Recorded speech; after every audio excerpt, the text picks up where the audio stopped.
Gravação iniciada. Obrigado, Luiz Felipe. Bom dia a todos. Hoje, dia 10 de abril de 2026, 9 horas e 1 minuto, estamos iniciando a sessão da 7ª Câmara Julgadora do Tribunal de Impostos e Taxas. Agradeço a presença de todos. Bom dia ao doutor Luiz Erradi, doutor Ramon, doutor Rodrigo, que vão participar aqui do julgamento, doutor Rodolfo pela DRF também, que vai participar do julgamento, e na pessoa do doutor Leonardo aqui, agradeço a presença dos advogados aqui que nos acompanham. E na pessoa do Luiz Felipe, também agradeço a todos o administrativo que viabiliza toda a transmissão e execução da sessão de julgamento via internet. Para dar início à sessão, peço a todos que acessem o processo da contribuinte Sky, deixa eu só ler aqui, contribuinte Sky Serviços de Banda Larga Limitada, AIM 4123262, é um pedido de retificação de julgado de minha relatoria, tá? O AIM, ela contém 4 acusações. Oi, Silvio. Oi, Silvio, bom dia. Uma questão de dia. ordem, você não quer anunciar a retirada do Zaragoza? Desculpa, tá bom. Inicialmente, deixa eu só voltar aqui, doutor Ramon, peraí. Inicialmente aqui, eu peço desculpa aqui, vou iniciar retirando de pauta o processo relativo ao IM 4073917, Comercial Zaragoza Importação e Exportação Limitada. Esse processo é de relatoria do doutor Ramon, ele está impedido porque ele julgou na Câmara Superior, então esse processo volta para ele gravar impedimento e devolver o processo para nova distribuição. Bom, então, dando sequência aqui, o processo da Sky, ele contém 4 acusações, 3 de crédito indevido de ICMS e uma de deixar de pagar ICMS. A primeira, o crédito indevido é por escriturar como ajustes de crédito no RAICMS, valores transportados para o campo 57, outros créditos das GIAs a título de aproveitamento do crédito de imposto incidente sobre operações de saída de mercadorias promovidas pelo sujeito passivo por substituição, sem, no entanto, seguir a disciplina prevista no parágrafo 3º do artigo 271 do RICMS. O item 2 também é de crédito indevido, referente a valores transportados para o campo 57, outros créditos das GIAs, a título de apropriação de crédito com base no parágrafo 3º do artigo 66 do RICMS. O item 3, também de crédito indevido, se refere a valores transportados para o campo 57, outros créditos, a título de recuperação de ICMS que teria sido destacado erroneamente a maior em documentos fiscais emitidos em agosto de 2014.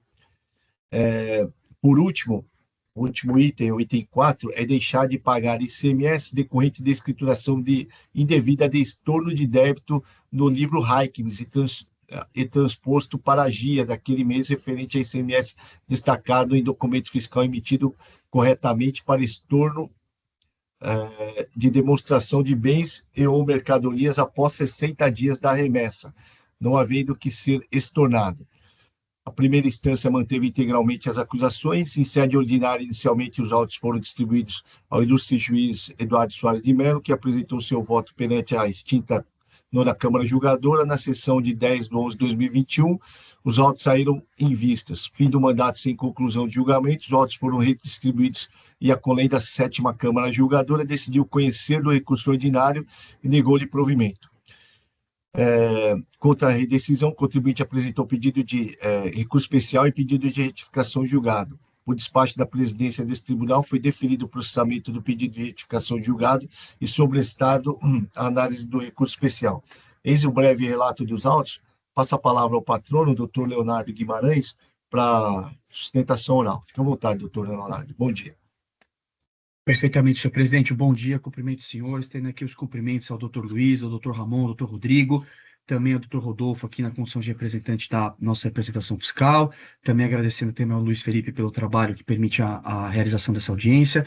Eu falo aqui perante os senhores na condição de representante da Sky, serviços de banda larga, no contexto, figura na condição de requerente, né, no contexto desse pedido de retificação de julgado, já como muito bem relatado e precisamente sintetizado pelo Dr. Silvio, pelo senhor presidente, que está inserido num contexto, ainda que seja atrelado à Sky, que seja uma empresa prestadora de serviços de telecomunicação, o auto de infração, ele guarda relação, ele está inserido num contexto específico de operações que também são desenvolvidas com idêntica regularidade, com a mesma contundência pela Sky, mas que é uma atividade que estão associadas às suas atividades, esse braço, digamos assim, a esse conjunto de operações mercantis que são desenvolvidas pela Sky, no caso aqui pela requerente, que está inserida justamente nesse contexto da aquisição e da comercialização de mercadorias, ou seja, em caráter paralelo e alternativo ali, portanto, à prestação de serviços de telecomunicação. Como o Dr. Silvio já muito bem pontuou aos senhores, o auto de infração é composto por duas autuações, por dois itens, né, o item 1 e o item 2, sendo o item 1, então o item 1 relacionado à acusação de glosa, né, de aproveitamento indevido de créditos, então a acusação, portanto, é de glosa desses créditos que teriam sido indevidamente apropriados pela requerente, e é composto por três subitens, então temos os subitens 1.1, 1.2 e 1.3, e 1.2, e o item 2, desculpa, que é a acusação atrelada, a acusação veiculada seria de ausência de recolhimento do tributo. Eu pretendo aqui, de uma forma aqui, do mais breve, do mais didática, obviamente, com as minhas limitações aqui, expor aos senhores, justamente por conta da estreiteza aqui da via da retificação de julgado, justamente tentar aqui sintetizar aos senhores a razão pela qual nós entendemos que esse pedido foi ali devidamente acolhido pela presidência no sentido de determinar a sua distribuição e a sua devolução aqui ao conhecimento dessa colina sétima Câmara, justamente pelo fato de entendermos que o acórdão inicialmente prolatado teria deixado de fazer refletir nas suas razões, ali nas suas considerações, nos seus fundamentos que o embasaram à época, questões ali relevantes para o julgamento atrelados a cada um desses subitens, tanto ao item 1 e aos subitens que o formam, no contexto dessa acusação de aproveitamento indevido de créditos, também no contexto do item 2, dessa falta de pagamento do imposto. Se me permitem já aqui iniciar, senhores jogadores, no contexto específico desse subitem 1.1, relembrando aqui no item 1 a acusação de aproveitamento indevido de créditos, no contexto do subitem 1.1, o ponto que nós gostaríamos aqui de destacar aos senhores existe justamente pelo fato de que a acusação está atrelada ao aproveitamento indevido de créditos de ICMS na modalidade de substituição tributária. Ou seja, o contexto aqui seria no contexto da aquisição de equipamentos que estão sujeitos ao regime de substituição tributária, portanto, a sua aquisição for assim processada pela requerente, já com o reflexo, né, desse encargo, desse custo no valor ali da mercadoria então adquirida. Esses créditos, eles são originados aqui de um contexto específico e aqui, senhores, essa é uma questão que eu gostaria de destacar para os senhores, que é justamente a especificidade e a peculiaridade de cada um desses itens, justamente pelo fato de terem questões importantes para esse julgamento aqui, de fato, para a correta compreensão e a delimitação da questão controvertida e, portanto, aqui o julgamento da forma como está sendo proposto aqui pela requerente. No contexto específico desse subitem 1.1, como o doutor Silvio já muito bem pontuou aos senhores, a questão é que ela está atrelada ao fato de que esses créditos eles foram apropriados pela requerente no contexto da comercialização de equipamentos adquiridos mediante substituição tributária, ou seja, mediante a técnica de substituição tributária, sendo que a operação de venda, ou seja, a operação de venda realizada pela requerente, a comercialização realizada pela requerente, ela foi processada com base em valor inferior ao custo da aquisição relacionada a esses mesmos produtos, ou seja, o valor da venda foi menor que o valor da aquisição desses equipamentos pela requerente. E o crédito ele vem justamente por conta, ele é, digamos assim, a tentativa aqui de ressarcimento do crédito é da importância representativa da diferença entre o preço de venda e o custo da aquisição desses equipamentos, desses produtos.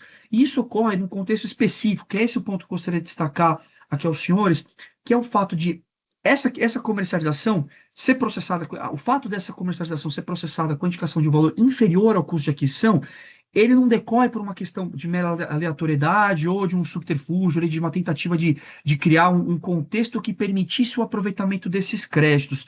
Não, ele está inserido justamente num contexto de que, como a atividade principal da requerente é a prestação de serviços de televisão por assinatura, o intuito justamente dela é explorar e estimular ao máximo o desenvolvimento dessa atividade.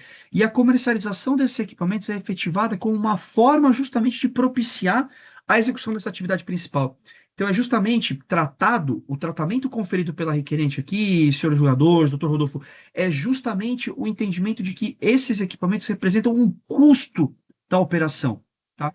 E justamente por conta dessa especificidade, desse tratamento de trazer para esses equipamentos a tratativa, eventualmente, de um custo representativo da operação efetiva do serviço de televisão por assinatura, a requerente ela formulou uma consulta perante a CAT, perante a coordenação da administração tributária desta Secretaria da Fazenda, justamente com o intuito de questionar, de indagar a CAT se haveria na legislação tributária algum impedimento, algum óbice, algum ofendículo ali que impediria que, na verdade, esses equipamentos fossem comercializados sob um valor inferior ao custo da aquisição, justamente como uma forma de estimular a oferta do serviço principal, da atividade principal, que é o serviço de TV por assinatura. E aqui, recordando, o serviço de TV por assinatura é um serviço igualmente tributado, ou seja, aumentando a oferta do serviço de TV por assinatura, a base do ICMS sobre o serviço de televisão por assinatura seria igualmente ali majorada em termos de arrecadação mesmo, em termos de incidência do ICMS.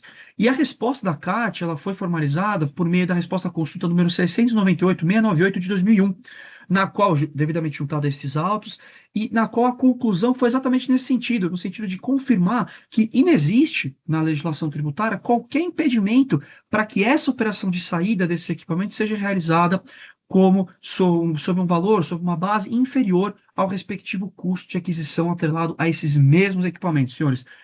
Justamente mediante a compreensão de que esses equipamentos aqui, no caso, representam um custo da operação.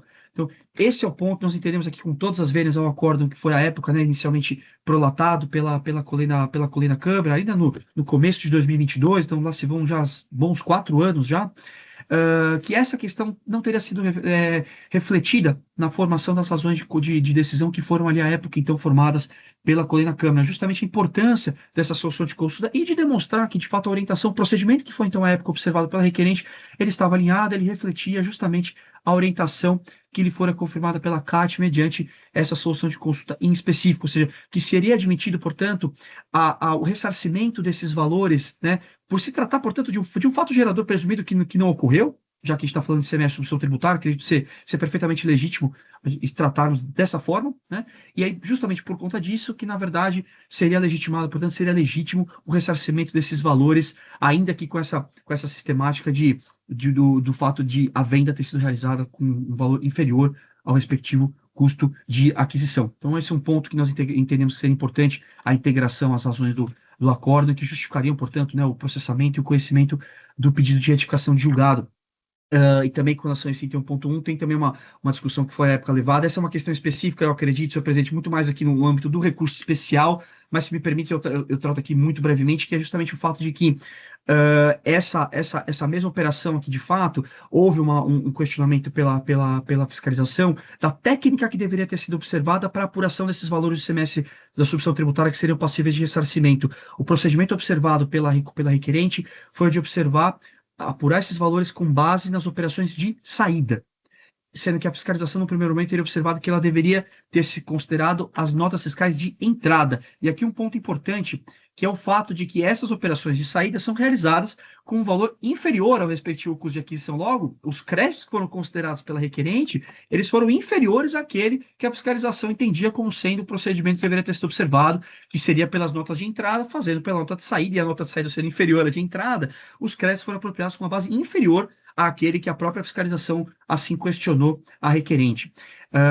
Passando aqui já, para não me estender muito, já no contexto do item 1.2, também nesse mesmo contexto, senhores, da questão da comercialização desses equipamentos no contexto de uma atividade mais puramente mercantil, propriamente dita, e aqui é atividade mercantil mesmo, porque o questionamento que foi utilizado pela fiscalização para justificar a glosa dos créditos que foram apropriados aqui pela requerente, aqui a gente está falando do ICMS mesmo, não do ICMS substituição tributária, no contexto do subitem 1.2, que é justamente o fato de que, no contexto da prestação de serviços de televisão por assinatura, a requerente, a época dos fatos geradores aqui que remontam ao qual esse lançamento se remonta, ela era beneficiária de um regime de redução de base de cálculo que era conferido pelo artigo 18 do anexo 2 do regulamento, que é justamente no contexto aplicado para o serviço de televisão por assinatura. Então, serviços de televisão por assinatura poderão ser beneficiados por uma regra de uma redução de base de cálculo, e a contrapartida dessa possibilidade, dessa redução,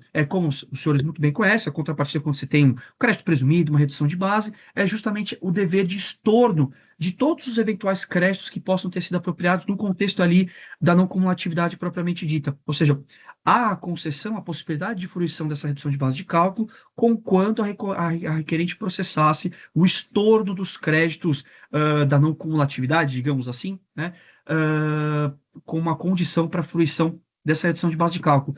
Tudo bem, isso aqui com uma condição, com uma importante questão aqui, com especificidade. Já destaquei aqui aos senhores que, de fato, esse crédito, ele não é originado da atividade de televisão por assinatura. Ele é originado da atividade de comercialização de equipamentos. Essa é uma atividade que ela é realizada por um outro estabelecimento da requerente. O estabelecimento que presta serviço de TV por assinatura é um. O estabelecimento autuado aqui, que é esse que faz a atividade mercantil de comercialização, é outro. É uma atividade sujeita a um outro CNAE e é uma atividade ao qual, igualmente, a requerente questionou a administração tributária, questionou a CAT se haveria de fato algum impedimento dela processar com o aproveitamento desses créditos quando eles são gerados no contexto específico da atividade mercantil. É a resposta da CAT, que está formalizada na solução de consulta, resposta à consulta, desculpa, 954 de 97, da requerente, novamente, é justamente no sentido de que esse dever de estorno dos créditos ele está associado à atividade de TV por assinatura, à prestação de serviços de televisão por assinatura, de uma tal forma que ele não poderia ser ampliado no contexto de albergar, de compreender todas as demais atividades que são processadas pela requerente. Aqui, no caso, é a atividade mercantil, é uma atividade que está no objeto social da requerente, ali no seu contrato social, ela tem um CNAE específico, é um outro estabelecimento que realiza essa atividade, né? E são atividades que são perfeitamente executadas com apuração específica, sem que essa redução de base de cálculo possa, de alguma forma, macular ou contaminar a apuração do ICMS associado à comercialização dos equipamentos. Então, justamente essa ressalva, da mesma forma, nós entendemos com todas as vezes que a existência dessa solução de consulta e desse racional que suporta e que baliza, que é a orientação que foi observada pela requerente, de fazer essa distinção da apuração de cada imposto, digamos assim, com relação a cada uma das respectivas atividades que são por executadas, que essas questões não teriam sido ali refletidas nas razões do acordo inicialmente prolatado. Então, pedindo aqui a verem aos senhores para que possam, de fato, fazer refletir essas questões na razão do provimento que será pelos senhores aqui por ocasião dessa devolução, que será aqui pelos senhores ali processada. Justamente pela relevância e pela total pertinência que guarda com o feito, até nós destacamos, até nas razões, essa matéria também é objeto de recurso especial também, há precedentes desse egrégio tribunal no contexto justamente muito do âmbito do serviço de transporte, que o serviço de transporte ele tem um crédito presumido, né, ele é beneficiado por um crédito presumido, os senhores sabem disso melhor que eu, e esses acordos eles tratam justamente da possibilidade de fazer essa separação. Fala assim, olha, o prestador de serviço de transporte que presta serviço de transporte com o crédito presumido, que também comercializa equipamentos, cada apuração reflete a natureza específica de cada atividade. A comercialização de equipamentos de uma forma, o crédito presumido do serviço de transporte de outra. Então, justamente essa questão aqui eu gostaria de destacar aqui aos senhores. E aqui, fechando esse item 1, nós temos também o item 1.3, no contexto ainda das operações das acusações, desculpa, de crédito indevido. No contexto específico do item 1.3, a acusação ela é de um aproveitamento de créditos que foi lançado diretamente pela requerente, na sua apuração, ali na sua conta gráfica, ali na apuração do imposto, sem a autorização. Aqui é o crédito por conta de destaque maior do imposto em documento fiscal. Então, esse valor ele foi apropriado diretamente pela requerente na sua apuração. E aqui a acusação da fiscalização foi justamente no sentido de que, como o valor ultrapassava o valor que era definido no regulamento específico, a portaria CAT, se eu não estou enganado, 83 de 1991, que é a referência feita pelo artigo 63 do regulamento, esse crédito deveria ter sido glosado, porque ele deveria ter sido precedido por uma autorização da Cefaz para que a requerente pudesse assim proceder. E aqui o ponto que nós gostaríamos de destacar, que de novo entendemos que com todas as vezes não está ali refletido, incorporado as razões do primeiro acordo, é justamente o fato de que esse creditamento ele foi acompanhado, aqui no caso, no contexto da impugnação e também nas razões do recurso ordinário, pelas declarações que foram emitidas pelos destinatários dos documentos fiscais, atestando que esse valor não foi por eles apropriado, que nós entendemos ser justamente a ressalva estabelecida pelo próprio artigo 63, mas no seu parágrafo 4º, que excepciona na nossa interpretação, senhores, esse dever de submeter, de condicionar a apropriação desse crédito à prévia submissão ali a uma autorização pela Cefaz, justamente por conta do pedido ter sido acompanhado pelas declarações dos destinatários, atestando ali que de fato esse valor não foi por eles apropriado, ou seja, que nós estaríamos ali inseridos no contexto dessa regra excepcional estabelecida pelo artigo 63, parágrafo 4º do nosso regulamento. Esse um item um pouco mais específico, eu acho que podemos tratar de uma forma mais direta.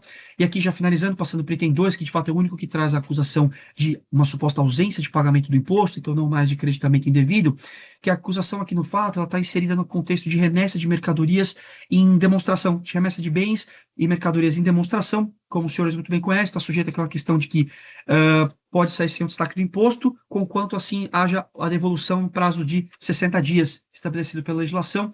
Aqui no caso, esses equipamentos voltaram ou depois de 60 dias, ou deixaram de retornar. Então, a acusação seria da falta de pagamento desse imposto pela não observância dessa condição. Mas a especificidade aqui do caso, como tratei aos senhores, cada um possui a sua, é o fato de que essas notas fiscais terem sido efetivadas com o destaque do imposto. Ou seja, as mercadorias já foram remetidas, as respectivas notas já emitidas com o destaque do imposto e o valor respectivo do imposto já ali refletido, incorporado ali na respectiva apuração do período. Ou seja, que nós não poderíamos ser dessa forma alcançados por essa acusação, justamente por conta do reconhecimento de que o procedimento, acho que muitos contribuintes fazem dessa forma, vejo pela própria Sky e de outras empresas com nós trabalhamos, até por uma questão de controle, de contabilidade, de fiscal, essas mercadorias, justamente, muitas vezes essas notas já são emitidas com destaque, para que justamente as empresas não tenham que, às vezes não tem condição de ter esse controle muito à risca, então para que não haja de qualquer forma qualquer questionamento, elas já são ali destacadas com o respectivo valor do imposto, então que nós não poderíamos aqui ser alcançados por essa exigência quando as operações já foram ali devidamente tributadas. São os pontos, senhor presidente, senhores jogadores, doutor Rodolfo, é um caso específico, não é um caso, imagino, complexo, mas tem as suas especificidades, eu peço desculpas aqui se me estendi um pouco, são os pontos que eu gostaria de ter destacado, eu agradeço a atenção dos senhores, e eu fico aqui à disposição, senhor presidente, para o que for necessário. Muito obrigado. Obrigado, doutor Leonardo. Parabenizo o doutor pela belíssima sustentação oral, tá? Como já foi abordado na sustentação oral, são 4 acusações e o pedido de retificação de julgado alega suposto erro de fato em cada um dos itens que compõem o auto de infração. Vou passar a leitura do voto que já estava disponível, digo eu no item 5 do voto. Trata-se de pedido de retificação de julgado interposto contra a decisão que manteve integralmente o AIM. Rememoro que o AIM contém 4 acusações e no pedido de retificação argumenta-se que, abre aspas, as razões de decidir, então construídas, assim o foram, com todo o respeito devido à Câmara Julgadora, em descompasso para com o contexto fático e os elementos probatórios subjacentes ao feito. Fecha aspas. Continuo no meu voto. O primeiro erro de fato está relacionado ao item 1. A autuada explica que, abre aspas, os créditos questionados no âmbito do item 1.1 do auto de infração, em referência, estão inseridos no contexto do ressarcimento de ICMS, referente à operação própria do substituto tributário, incidente sobre bens adquiridos pela requerente, kits de instalação e receptores, com respectivo ICMS apurado e recolhido antecipadamente à luz do regime de substituição tributária. Fecha aspas. No pedido de retificação, alega-se que a questão que se impõe e que a requerente pretende seja novamente analisada por esta colenda turma, mediante o acolhimento do presente pedido de retificação de julgado, é que a consulta 698 de 2001 é sim perfeitamente aplicável ao contexto subjacente ao caso presente, senhores julgadores. O contexto presente, quando da confecção da pré-citada consulta, é precisamente o mesmo que permeou a ilegitimidade da exigência proposta neste item 1.1 do AIM, ressarcimento de crédito ICMS, ST em decorrência da venda de bens em montante inferior ao da anterior aquisição. Fecha aspas. Vou no meu voto e digo: a matéria foi ventilada no recurso ordinário. a decisão anterior analisou a matéria e concluiu que a acusação deveria ser mantida, pois a forma de cálculo utilizada pela autuada estaria incorreta. Vejamos, diz a decisão proferida. Ainda com relação ao item 1, a recorrente afirma que o julgador de primeira instância deixou de considerar a existência de consulta número 698/2001, favorável a ela, bem como o direito integral ao crédito, independentemente do valor das saídas, já que o direito à compensação do imposto das operações anteriores não está de forma nenhuma condicionado aos valores das saídas, mas apenas aquele efetivamente cobrado do contribuinte na etapa de circulação anterior. Porém, razão não lhe assiste. Assim como devidamente exposto pelo julgador de primeira instância, a consulta de número 698/2001 não se aplica ao presente caso, pois não há operações em que o crédito de entrada é maior do que o débito da saída, ensejando a manutenção do crédito. Assim como a recorrente simplesmente calculou de forma incorreta, nos termos da legislação tributária, o valor do ressarcimento de ICMS-ST recolhido quando do fato gerador do imposto acaba por não ocorrer, sendo assim materializada e comprovada a infração do item 1. Neste contexto, a pretensão se caracteriza em rediscutir o quanto decidido, o que é incompatível em sede de pedido de retificação de julgado. O ilustre juiz Inácio Kazuyo Koyama explica em sua obra Processo Administrativo Tributário Aplicado, Legislação do Estado de São Paulo, sintetizada e comentada que, diz o autor, o pedido de retificação de julgado não tem natureza de recurso, uma vez que não se presta a alterar a interpretação da legislação ou revaloração das provas da decisão retificanda, ou seja, não caracteriza erro de fato ou mero inconformismo como o anteriormente decidido. O segundo erro de fato se relaciona ao item 2.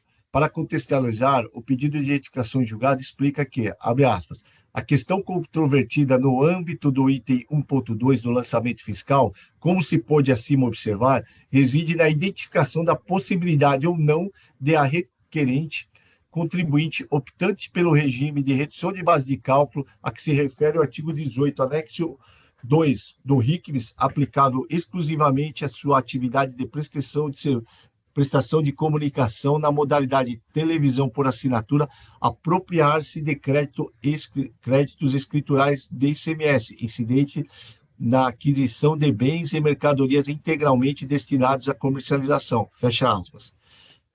Digo eu, o suposto erro de fato alegado está relacionado à resposta à consulta tributária 954 de 97. No pedido de retificação, argumenta-se que é essencial que esta colenda turma julgadora reconheça a perfeita aplicabilidade da precitada consulta ao caso presente, especialmente como forma de se reconhecer a legitimidade do procedimento adotado pela requerente, estabelecido e delimitado pela própria administração tributária, e assim procedência dos créditos postulados. Fecha aspas.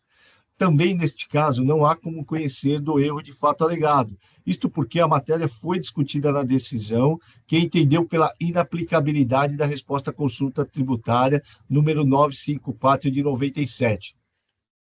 Transcrevo parte da decisão recorrida que aborda que a consulta não se aplicaria ao caso e continuo no meu voto. Ou seja, aqui também se pretende rediscutir a matéria que é incompatível em sede de pedido de retificação de julgado. O terceiro erro de fato alegado, está relacionado ao item 3. A acusação proposta no item 3 do AIM consiste novamente em pretexto creditamente indevido de ICMS. As autoridades fiscais sustentam que a requerente teria se apropriado de valores em montante superior àquele permitido pela legislação paulista, independente de prévia autorização por parte da Cefaz, como consta no PRJ. No pedido de retificação, o suposto erro de fato estaria relacionado ao disposto no parágrafo 4º do artigo 63 do RICMS. Não conheço do erro de fato alegado. A decisão de primeira instância e a decisão retificanda entenderam que o creditamento é indevido, pois o valor é superior a 50 UFESPs. Sendo assim, a autuada deveria solicitar a autorização da Cefaz, mas não o fez. Vejamos. Transcrevo também a parte da decisão que ela trata do assunto, e e fala justamente isso, né? Que a recorrente deveria solicitar a autorização da Cefaz, e continua. A pretensão também é de rediscutir o quanto decidido, tendo em vista que tanto a primeira instância quanto a decisão retificanda entenderam que a autuada não seguiu o disposto da portaria CAT 83 de 91, portanto, não poderia se creditar. O último erro de fato estaria relacionado ao item 3. Neste item, explica a autuada. A acusação por ela veiculada consiste na pretensa ausência de pagamento do imposto, por ter a requerente incorretamente promovido o estorno do débito de ICMS no contexto de devolução de mercadorias que havia sido remetida em demonstração.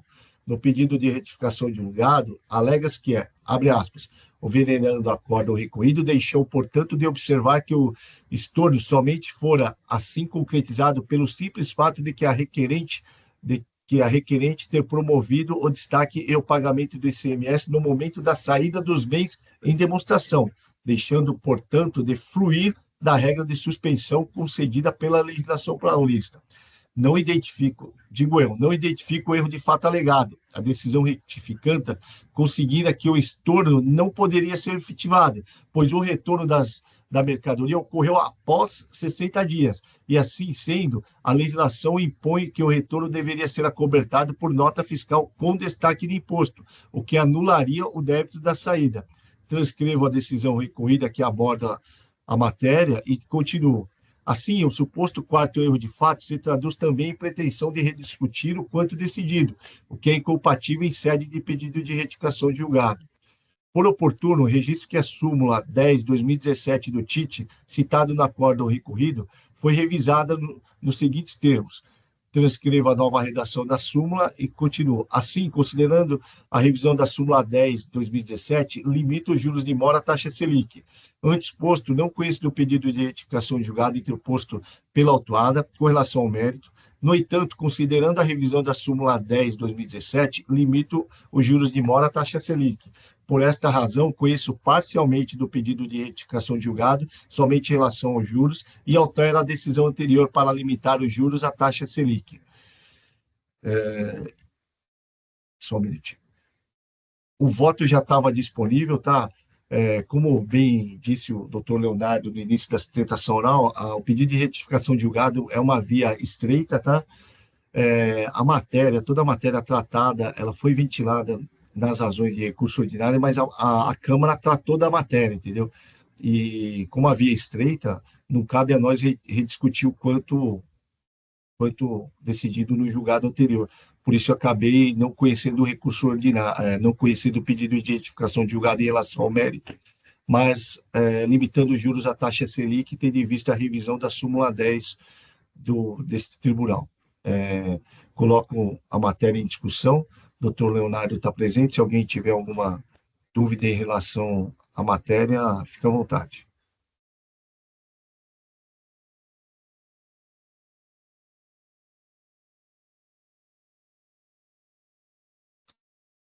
Ninguém inscrito? Posso encerrar os debates? Presidente, só concluindo a leitura aqui, eu gostaria de aproveitar para perguntar para o Dr. Leonardo. O Leonardo comentou que quem faz a aquisição da mercadoria, qual teve o crédito glosado, é um CNPJ, né, um CNAE específico, e quem tem direito à redução seria o outro CNPJ, que é o prestador de serviço de comunicação. Só para entender o modelo de negócio, talvez possa influenciar no meu convencimento. Como é que é feito a posterior venda? Ela é feita no mesmo contrato de prestação de serviço de comunicação? É no contexto do mesmo contrato, doutor Ramon. Então, tem um estabelecimento que, de fato, é um estabelecimento que está localizado ali em Santana de Parnaíba, que é justamente onde o estabelecimento que detém ali a estrutura para a prestação dos serviços de telecomunicação. Então, ali é o estabelecimento por qual todas as notas de telecomunicação são emitidas, é onde, de fato, é naquele CNPJ, naquela inscrição estadual, que é a apuração do imposto atrelada à prestação do serviço de TV por assinatura, que fruía a época do regime de redução de base, lá do artigo 18, anexo 2, é observado. E aí, outro estabelecimento, se eu não me engano, o estabelecimento de Louveira, que é o estabelecimento que é o responsável por essa parte aqui da comercialização dos equipamentos, ou seja, da aquisição, da parte relacionada à ativação dos equipamentos. Os equipamentos, normalmente, eles são adquiridos para ativo imobilizado, e dependendo, eles podem ser, de fato, remetidos para demonstração, como é o caso do item 2, ou até mesmo comercializados nesse contexto aqui da parte do incentivo, né? Da parte de se vender com um valor inferior ao da aquisição, para que ele possa estimular ali como um atrativo da TV por assinatura. Mas isso é dentro de um ponto. Você tem um contrato você tem um contrato que é o contrato de adesão. Então o senhor vai, acessa o sistema da Sky, ali, o site da Sky, contrata um determinado serviço, um determinado pacote, e tem um contrato paralelo, um outro contrato que é mantido, que é aquele que pode ditar, por exemplo, de termos promocionais, por exemplo, dá uma determinada promoção, que o equipamento sai com um valor diferenciado e tudo mais. Aí é feito um instrumento, né, não digo nem um aditivo, é um instrumento mesmo apartado que vai trazer todas as condições ali para que você possa, ali, o usuário possa se beneficiar daquelas condições, daquele programa específico ali para ter o equipamento com aquele preço ou naquelas condições, mas é feito um contrato de adesão para o serviço de TV por assinatura, e outros programas que podem aparecer, por exemplo, de programas de desconto e tudo mais, tem um terminho específico, tem uma espécie de um contrato ali, um termo específico que vai ditar ali as respectivas condições. Satisfeito, presidente. Obrigado, doutor Ramon. Alguém mais gostaria de se manifestar? Vou encerrar os debates. Verificando o quórum.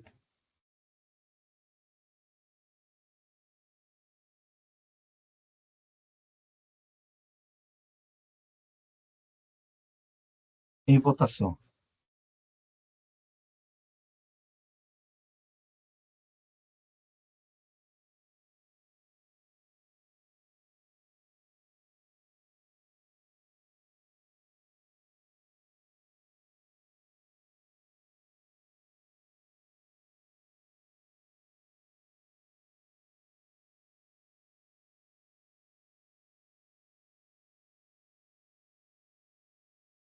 Doutor Leonardo, então foi decisão unânime, tá bom? Pedido de retificação de julgado foi conhecido parcialmente provido, tão somente para limitar os juros, a taxa Selic, tá? Como já havia dito, né, a via é bem estreita, tá? O senhor até sabe da via, e assim, toda a matéria que foi ventilada como erro de fato, ela foi tratada no julgado. Então, não poderia a Câmara aqui alterar o quanto decidido por meio do pedido de retificação, tá ok? Perfeitamente, senhor presidente. Agradeço a atenção, a gentileza dos senhores. Muito obrigado. Desejo um ótimo dia, uma ótima sessão. Com licença, até Obrigado. mais. Ótimo dia também para o senhor e excelente final de semana. Para os senhores também, até mais. Dando sequência aqui à pauta, começar o processo primeiro processo da pauta seria um retorno de vista, tá? Contribuinte Rodomacro Transportes Rodoviários Limitada ME, a IM 4001-139, também o doutor Rodrigo, ele é o relator, processo de vista também, nesse caso aqui também é um processo meu, que eu levei em vista, só para contextualizar, qual que é a tese aqui, tá? É uma acusação deixar de pagar ICMS por escrituração de notas fiscais, conhecimento de transporte rodoviário, referente a operações tributadas como não tributadas. Tá? O doutor Rodrigo, ele acabou por cancelar parte do AIM, entenderam que houve as operações não incidiam, o ICMS não incidia nas operações e prestações, tendo em vista que as mercadorias eram destinadas à exportação. Doutor Rodrigo, gostaria de complementar mais alguma coisa, doutor? Fica à vontade. E aí eu passo a leitura do meu voto. Não, perfeito, presidente. Foi isso mesmo, eu trouxe o voto, né, na ocasião anterior, reconhecendo, no meu entendimento, a não incidência, né, nessas operações que destinam mercadorias para o exterior. Aí eu apenas mantive o auto em relação a algumas operações, né, que o próprio contribuinte teria alegado que realmente não teria essa destinação. Aí o senhor pediu vistas, presidente. Obrigado. Eu que agradeço, então vou passar a leitura do voto também, que já estava disponível, tá bom? Pedi vista dos autos para análise da matéria. O ilustre juiz relator, doutor Rodrigo Helfstein, a quem de pronto rendo minhas homenagens, apresentou seu voto na sessão de 20/3/2026. No voto, relataram-se as alegações de fato e direito trazidos no recurso ordinário, bem como as razões que lhe convenceram do cancelamento parcial da IEM. Com licença do ilustre juiz relator, adota integralmente seu bem elaborado relatório. Rememoro que a IEM contém uma acusação de falta de pagamento de ICMS por escrituração de conhecimento de transporte rodoviário de carga, série B1, referente a operações tributadas como não tributadas. A primeira instância deu parcial provimento à defesa, tendo em vista que manteve a acusação, alterou a capitulação da infração com base no artigo 77 do Decreto 54486/2009 e excluiu da exigência 4 notas fiscais que foram lançadas em duplicidade. A redução promovida pela primeira instância não foi objeto de recurso de ofício, por não estarem presentes os pressupostos para sua interposição a teor do parágrafo do artigo 1º da Portaria CAT 142, combinado com o parágrafo 1º do artigo 108 do Decreto 54486/2009. O ilustre juiz relator decidiu conhecer do recurso ordinário, interposto pela contribuinte, para dar-lhe parcial provimento, mantendo-se a IEM apenas em relação ao imposto cobrado nas operações listadas, as folhas 2.232 a 2.235, sendo os juros incidentes limitados à taxa Selic a teor da súmula 10 deste grande TIT. Com a devida vênia, apresento o voto em sentido contrário em relação ao mérito.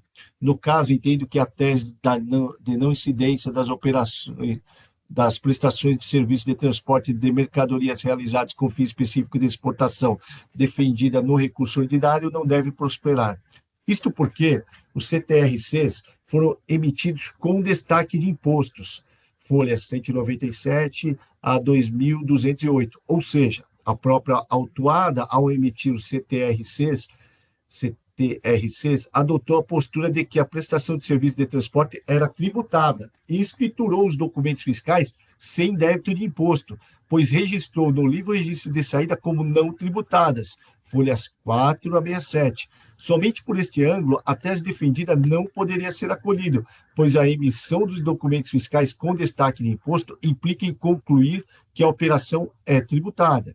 Registre-se que não há prova de que o tomador dos serviços, que o tomador dos transportes não se creditou do imposto destacado no CTRCs. Ademais, este seria requisito fundamental para que a autuada promovesse pedido de restituição do imposto indevidamente destacado, procedimento correto e adequado para se promover a restituição do imposto indevidamente recolhido. A DRF, em parecer de contrarrazões ao recurso ordinário, está correta ao dispor que, abre aspas, ora, não há na legislação tributária qualquer hipótese que permita a emissão de documento com destaque de imposto e a escrituração destes mesmos documentos sem o lançamento deste imposto. Isto porque, uma vez que o documento foi emitido com destaque de imposto, poderia gerar apropriação de crédito pelo destinatário e, na hipótese das mercadorias serem efetivamente exportadas, poderia gerar crédito acumulado para esse destinatário. Assim, uma vez destacado o imposto, a tese de que as operações não seriam tributadas está em descompasso com a conduta adotada na emissão dos CTRCs. Portanto, a tese de recursão não poderia ser aceita. Ressalte que a legislação em vigor à época dos fatos previa a incidência do imposto das prestações de transporte, como bem delineado pela DRF. Transcrevo aqui parte da manifestação da DRF e que aborda a matéria. E continuo. Nesse sentido, por força do artigo 28 da Lei 13457 de 2009, não se poderia afastar a incidência do imposto. Descabida a alegação trazida no apelo recursal de que o AFR não trouxe aos autos prova de que as mercadorias transportadas foram exportadas. Isto porque o ônus da prova é da autuada, tendo em vista que tais documentos subsidiariam a tese defensiva, defendida na defesa e no recurso ordinário. O FRE deve instruir a AM com documentos que materializam a conduta infracional, e estes foram trazidos nos autos, a prova de que os CTRCs foram emitidos com destaque de imposto e, como mencionado, a autuada registrou os respectivos CTRCs no livro registro de saída como não tributadas. Com efeito, entendo que a tese defendida pela autuada não deve prevalecer e a acusação deve ser mantida integralmente, tendo em vista que a postura adotada pela autuada na emissão dos documentos fiscais vai de encontro com a tese defendida. Não há prova de que o destinatário não se aproveitou do imposto destacado dos CTRCs e a legislação vigente à época dos fatos previa a incidência do imposto. Com relação ao pedido de exclusão dos CTRCs em duplicidade, verifico que o pedido resta superado, vez que a decisão de primeira instância promoveu a exclusão. Por fim, assim como o ilustre juiz relator, limita os juros de mora à taxa Selic, nos termos da súmula 10 deste TIT. Antes posto, diverge parcialmente do ilustre juiz relator para conhecer o recurso ordinário e dar-lhe provimento para limitar tão somente os juros à taxa Selic, do mais mantém a decisão recorrida. Só vou fazer um ajuste aqui no dispositivo.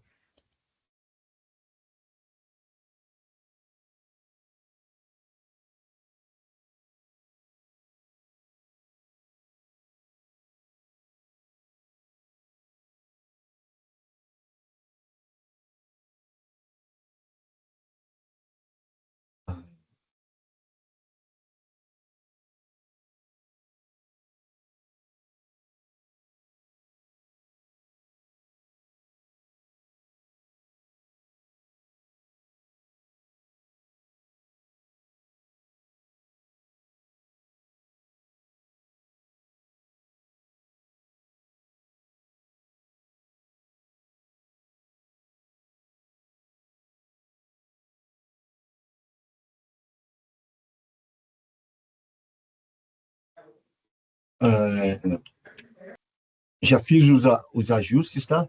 Já está gravado o voto. Então, assim, doutor Rodrigo, ele para cancelar parcialmente a acusação, ele utilizou das decisões reiteradas do STJ, tá? Eu, nesse caso aqui, eu entendo que a acusação deve ser mantida, porque os CTRCs, eles foram emitidos com destaque de imposto, e no registro, no livro registro de saída, ele registrou as operações, as prestações de serviço sem débito de imposto. Então, eu entendo que nesse caso aqui, o auto de infração deveria ser mantido. E se ele entendesse que o destaque foi indevido, ele deveria entrar com pedido de restituição e não simplesmente lançar as operações no livro registro de saída sem débito de imposto. O processo está em discussão. Alguém tem alguma dúvida também? Doutor Rodrigo está presente? Doutor Silvio, eu só fiquei com... eu concordo, né? Ele deveria ter retificado o documento fiscal ou pedir a devolução, né? Não tem a dúvida. Ele transferiu o crédito para um terceiro. E tem uma passagem também que fala que ele não aprova da exportação. Ele queria impor isso ao fisco fazer, mas ele também não prova a exportação. É isso? Então... Com licença. Desculpa, presidente.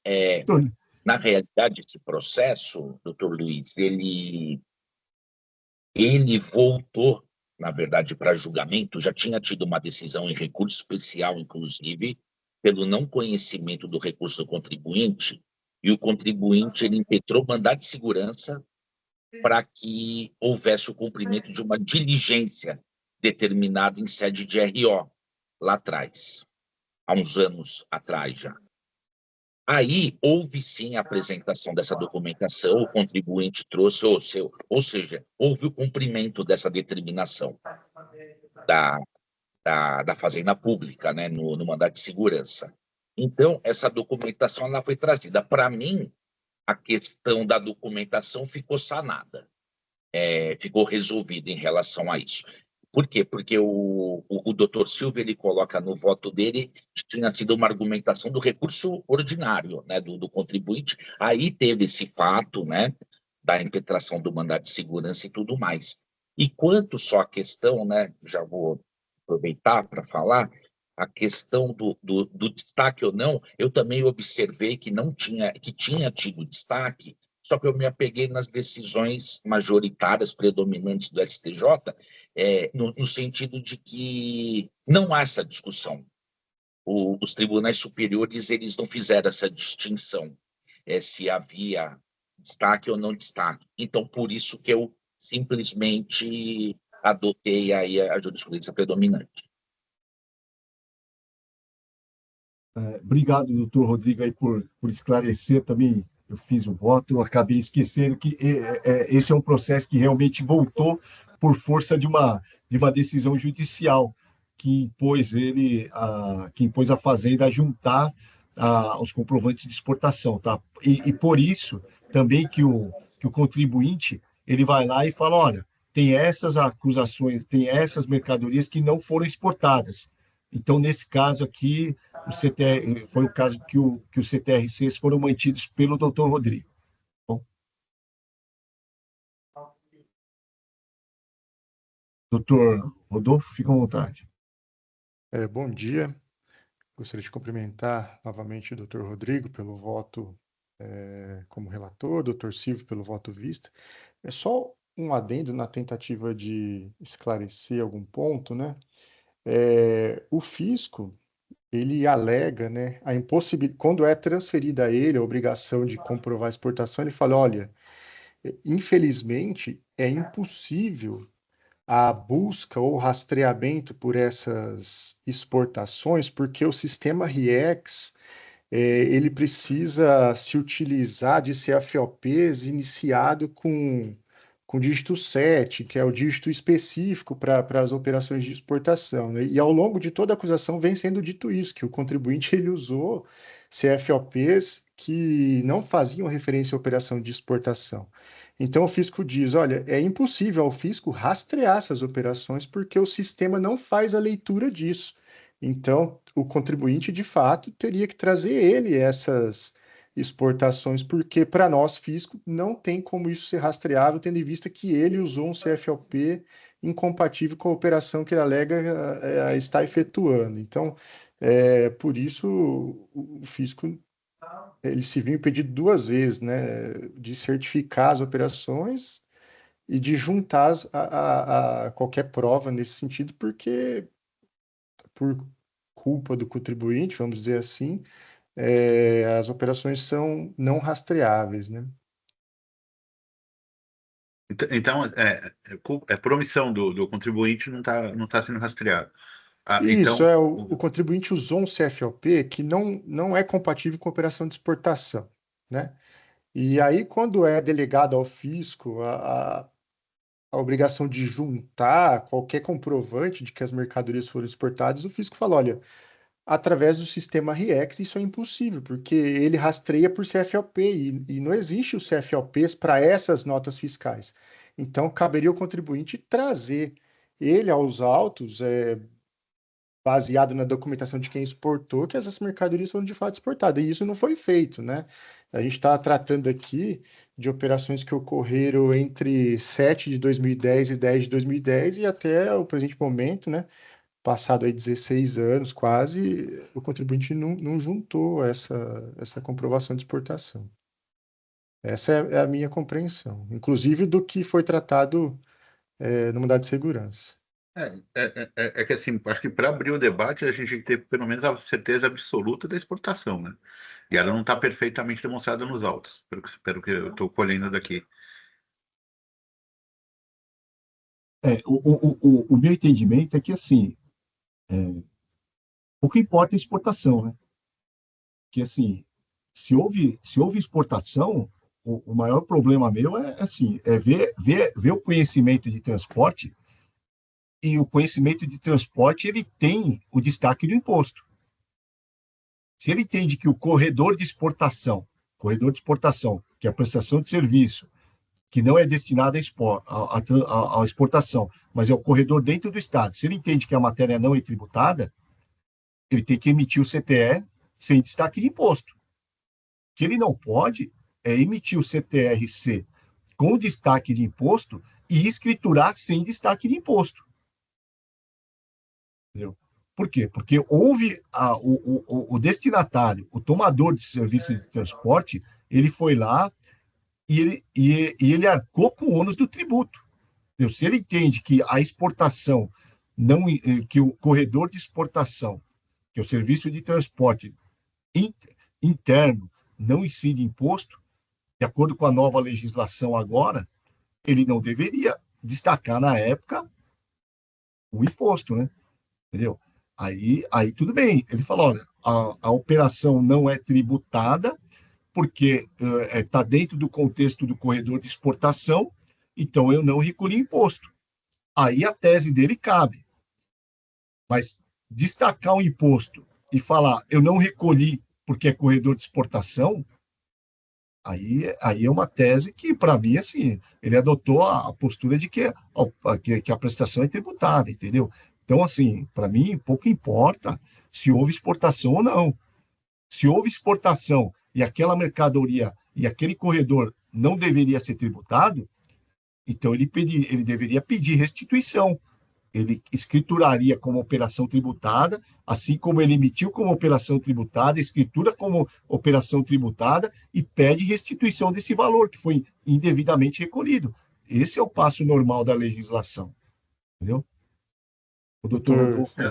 Eu compreendo, doutor Silvio, mas assim, o que eu quis dizer também, de novo, foi questão para abrir o debate, não foi nem a questão de Para abrir o debate. Estamos cansados de desmontar documentos fiscais do contribuinte por erros deles, a gente desqualifica os documentos e dá o tratamento correto da operação. Então, assim, para a gente iniciar o debate, a gente vai falar, olha, está tudo cumprido para demonstrar que o corredor é um corredor de exportação, a condição prevê a não tributação e tal. Agora, vamos ver o alcance dos erros cometidos por ele na emissão do documento fiscal. Agora, se não há essa comprovação pela informação do Dr. Rodolfo, que tentou atribuir à Fazenda a inversão do ônus da prova por uma medida judicial que temos que respeitar e ficou impossível de ser executado, eu estou entendendo que nem o debate cabe abertura, porque a gente não tem nem a prova, então aí os erros dele ficam muito mais pesados do que seria se tivesse uma prova toda documental, inclusive com uma declaração de quem recebeu, que não aproveitou e etc. Você teria uma prova de, houve um erro material, podemos eventualmente contorná-lo, né? Agora, se você não dá para você qualificar a operação, eu acho que não dá para abrir o debate. Foi isso que eu quis externar. Desculpa ter cortado, doutor Rodolfo. Imagina, eu quis ser pontual na questão levantada em relação à exportação, mas de fato, acho que o principal tema aqui é que essa isenção para a operação do transporte, né, para a prestação do serviço de transporte, ela só surge em 27/10/2010, né, através do decreto 56335/2010. Contudo, as operações são anteriores, as operações tratadas nos autos elas vão até 26/10. Então, todas as operações tratadas no campo do auto, né, elas ocorreram quando ainda havia a tributação, né? Eu acabei, na tentativa de ser pontual em relação somente à pergunta das exportações, não mencionando isso, mas para mim esse é o fato principal que não deixa qualquer margem a dúvidas em relação ao fato de que a operação deveria ser tributada e o comportamento do contribuinte destacando o imposto no CTRCs, eu acho que ele reforça esse fato, né? Então, com licença, a nossa divergência, então, minha e do presidente, está no fato de. Não seria nem o fato propriamente voltado à comprovação ou não da exportação, mas sim a questão do destaque, se houve ou não destaque, né? E eu entendi que, em relação a essa questão da exportação, isso ficou sanado, porque o judiciário falou, olha, precisa ser cumprida essa determinação pela Câmara do Tite. A diligência consistiria no quê? A diligência eu vou até fazer a leitura, para que, a fim de que possa verificar a existência ou não em tais documentos, nas notas fiscais referentes ao conhecimento de transporte, para verificar a existência ou não de expressa menção à remessa de mercadorias para a formação de lote para exportação. E toda a documentação que foi trazida pelo contribuinte demonstra, realmente, com exceção daquelas que eu elenquei no voto, E realmente era para a formação de lote para exportação. Consta lá isso expresso. Então, só por esse motivo que eu superei essa questão. Eu acabei entendendo que, olha, realmente a diligência lá atrás ela foi cumprida, de modo que essa questão documental já está sanada. Então, foi esse o ponto que eu me apoiei, tá? É só para esclarecer, mas muito bom aí o debate. Obrigado. Obrigado. Posso encerrar os debates? Alguém tem mais alguma pergunta? Satisfeitos? Então, debates encerrados. Verificando o quórum.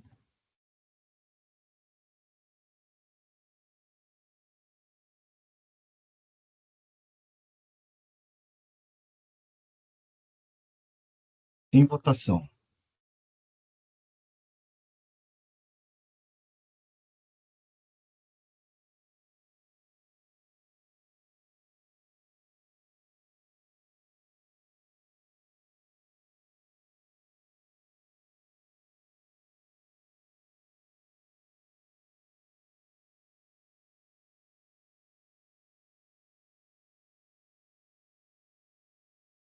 Então, para fins de registro aqui, encerrado o julgamento da IM 4001-139, Rodomaco Transportes Rodoviários Limitada ME, recurso ordinário conhecido e provido tão somente para limitar os juros da taxa Selic, nos termos do voto de vista, vencido o voto do relator, o doutor Ramon e o doutor Luiz me acompanharam no voto de vista.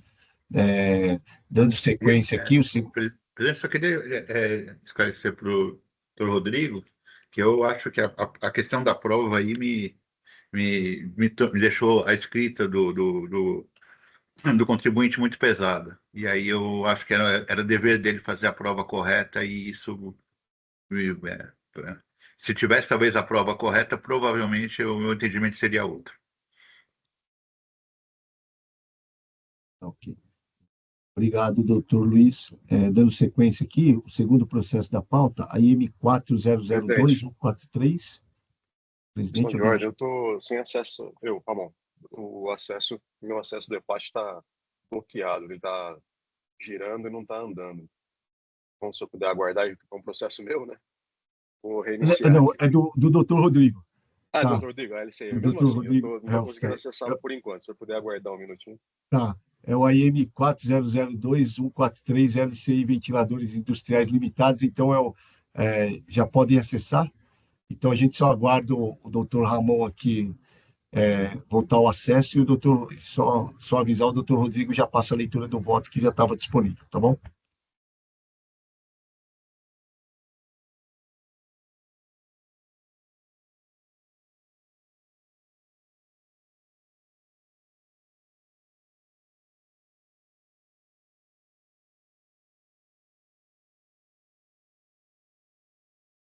Eu estava com o áudio fechado. Presidente, eu vou reiniciar o computador, tá? Porque ele está falando que tem que aguardar a página. Então... Se tiver que atualizar o computador... Não, essa atualização que o Rodolfo fez eu já fiz há alguns dias. Já Então tá... tá bom. Rodolfo, vai acontecer durante uma semana, mais ou menos, aí, essas atualizações. Toda vez que você ligar, ele vai pedir para atualizar.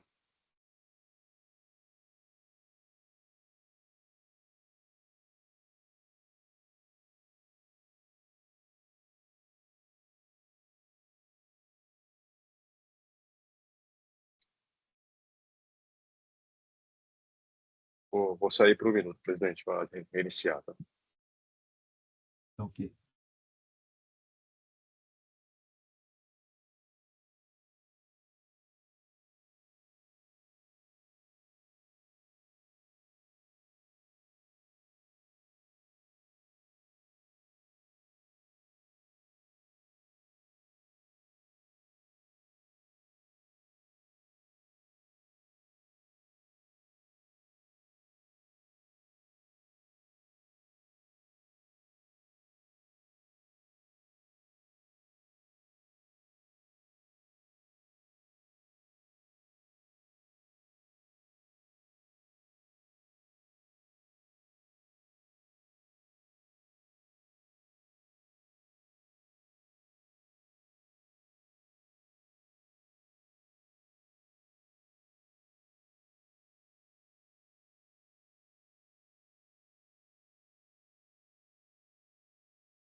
Retornei, presidente, já estou no processo já.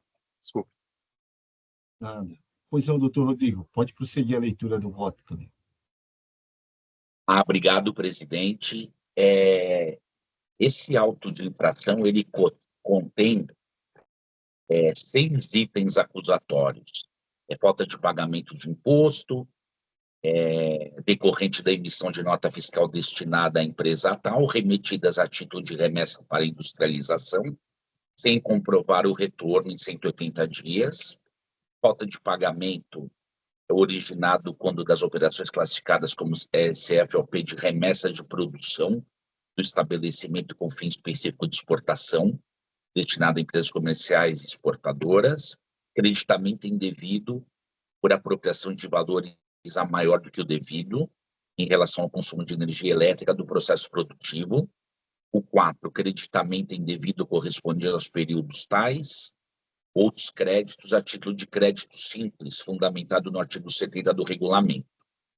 O 5, ausência de escrituração no livro registro de entradas de mercadorias.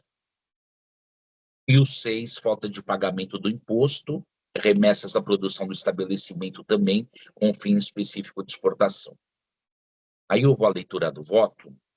Conforme se verifica do relatório acima, neste momento será analisado novamente o recurso ordinário interposto pela recorrente, a teor do quanto decidido em sede de PRJ. Em caráter preliminar, observo que a recorrente, além de todas as razões já trazidas em defesa, traz a alegação nova de suposto erro no enquadramento legal da infração relativa ao item 4. Eu afasto essa alegação, uma vez que resta comprovado nos autos que a conduta infracional está devidamente tipificada. De acordo com o relato da infração, a recorrente escriturou créditos no campo 057, outros créditos a título de crédito simples, fundamentado no artigo 70 do regulamento, em hipótese não prevista na legislação. Notificada a informar a origem, declarou-se tratar de instrumentos particulares de cessão de direitos oriundos de créditos de precatórios judiciais. Assim, a escrituração se revela ilegal, agindo com acerto físico ao efetuar a glosa sem prejuízo da aplicação de penalidades e juros. Observo que tanto os artigos infringidos como as penalidades previstas no regulamento encontram-se elencadas na Lei 6374 e alterações posteriores, não havendo que se falar em qualquer erro de enquadramento legal.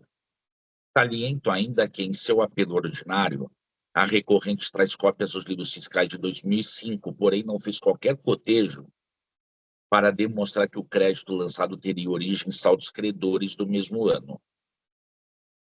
Rejeito dessa forma preliminar de nulidade trazida pela recorrente no que diz respeito ao item 4. Faço, então, a análise do mérito. Por meio do item 1, a recorrente é acusada de remeter mercadoria a título de remessa para industrialização sem comprovar o correspondente retorno no prazo de 180 dias. Em sua defesa, em seu recurso, a recorrente se limita a pleitear a concessão de prazo suplementar para a apresentação de documentos que se encontrariam em poder de escritório terceirizado. Tal pretensão não pode ser acolhida. Observo que a defesa e o recurso foram apresentados em 2012 e até o momento a recorrente não trouxe tais supostos documentos aos presentes autos. Imperiosa se faz assim a manutenção deste item. Pelos itens 2 e 6, a recorrente é acusada de remeter produção do estabelecimento com fim específico de exportação. Bastaria que a recorrente trouxesse aos autos a comprovação de que as mercadorias, de fato, teriam sido exportadas. Infelizmente, assim não procedeu, tendo requerido apenas concessão de prazo suplementar para tanto, o que não se pode acatar, tendo em vista as mesmas razões por mim expostas quanto ao item 1. De acordo com o item 3 do AIM, o fisco acusa a recorrente de ter realizado o creditamento indevido pela apropriação de valores a maior do que o devido, quando do consumo de energia elétrica do processo produtivo. Sustenta a recorrente que teria agido de forma regular. Ainda alegou que a decisão ACOA não teria analisado a tabela juntada à defesa nem o laudo, referenciado na defesa como DOC 3. Todavia, não há qualquer laudo juntado aos autos. De igual modo, quanto aos itens anteriores, a recorrente requeriu dilação de prazo para apresentação de documentos. A exemplo dos itens anteriores, afasto a pretensão, adotando como entendimento o mesmo quanto exposto aqui. Por meio do item 5, a recorrente é acusada de não ter escriturado no livro registro de entradas e serviços notas fiscais de emissão da empresa Picolotur Transportes Turísticos, decorrentes da prestação de serviços com transporte de seus funcionários. Alegou a recorrente que a operação é isenta. De toda forma, como se sabe, mesmo nessa condição, há necessidade de escrituração do documento fiscal. Assim, deve ser mantido esse item acusatório. Aí, subsidiariamente, a recorrente sustenta que as multas aplicadas no AIM deveriam ser reduzidas, tendo em vista o caráter confiscatório. Aí eu trago aqui que a gente não pode aplicar, a despeito desse argumento, as multas foram aplicadas de acordo com normas válidas, vigentes e eficazes, sendo defesa de tribunal afastar a aplicação por suposta violação ao princípio constitucional, aqui o artigo 28 da Lei 3457. Por último, observo que a recorrente protestou em seu recurso, bem como na petição de folhas tais, pela conversão do julgamento em diligência. No recurso, tal pretensão teve caráter genérico e na aludida petição foi mais específica. Pretendeu-se a diligência para apuração dos créditos evidenciados. Tendo em vista as razões aqui já apontadas, tenho para mim que tal pretensão não possui motivação ou razoabilidade. Como já dito, a defesa e o recurso são datados do longínquo ano de 2012. Desta forma, a recorrente teve tempo de sobra para trazer aos autos a documentação, mas assim não o fez, o que torna inadmissível, só fazer uma alteração, presidente, por favor, torna inadmissível o pleito pela conversão do julgamento em diligência. Por último, as folhas tais, a representação fiscal requer a aplicação da súmula 10 para o fim de limitar os juros ao patamar da Selic, o que eu acolho. Então, diante dessas razões, eu conheço do recurso ordinário e dou-lhe parcial provimento apenas para reduzir os juros ao patamar da Selic e mantendo alto no mais, presidente. Esse é o voto. Obrigado, doutor Rodrigo. Já habilitei a edição do voto. O voto do doutor Rodrigo já estava disponível. Esse processo já passou pela minha relatoria. Eu já tinha votado nele no mesmo sentido, tá? E houve pedido de retificação de julgado. O doutor Belmar acolheu a tese de que não houve o prazo suficiente para a apregoação da sessão, então ele acabou anulando a minha decisão e retornou agora para julgamento. Alguém tem alguma dúvida? Gostaria de ter algum esclarecimento? O doutor Rodrigo está fazendo o registro do voto. Presidente, eu vou parabenizar então os dois e vou acompanhar, né? Já são 2 votos. Obrigado, doutor Luiz. E realmente, nesse voto, é o caso que eu até olhei meu voto anterior e eu cito o artigo 19, né? E às vezes a pessoa leu tanto o meu voto quanto o do doutor Rodrigo e fala, nossa, o Tite é muito duro com a apresentação das provas, né? Já o processo já faz anos que está rodando, entendeu? Eu votei ele em 2019, 2020, e até agora ele poderia ter trazido 10 anos depois e não trouxe a prova, entendeu? Então, assim... Mas que ficou fácil para o doutor Rodrigo, ficou, né? Já recebeu o voto. O processo com voto, uma colinha, fica fácil demais. Tanto pelo voto e como pela postura também, né? Assim, como pela história, o histórico do processo também, né, doutor Luiz? Tá, joia. Vou encerrar os debates aqui, verificando o quórum.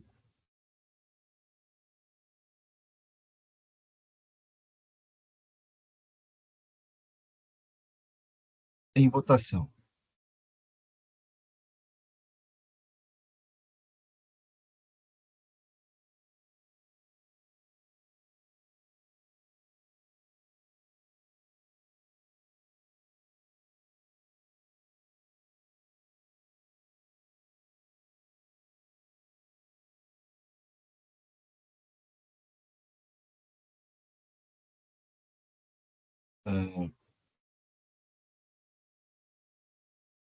Encerrado o julgamento do AIM 4002, 143, LCI Ventiladores Industriais Limitada, recurso ordinário conhecido parcialmente provido tão somente para limitar os juros à taxa Selic, nos termos do voto do relator, Dr. Rodrigo Helfstein, decisão unânime da Câmara.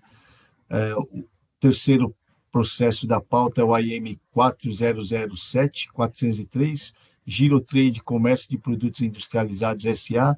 Dr. Ramon, ele é o relator, ele já tinha disponibilizado o voto. O doutor Ramon pode passar diretamente a leitura do processo, por gentileza. Não tem sustentação oral, tá? Não tem advogado presente para sustentação oral. Obrigado, presidente.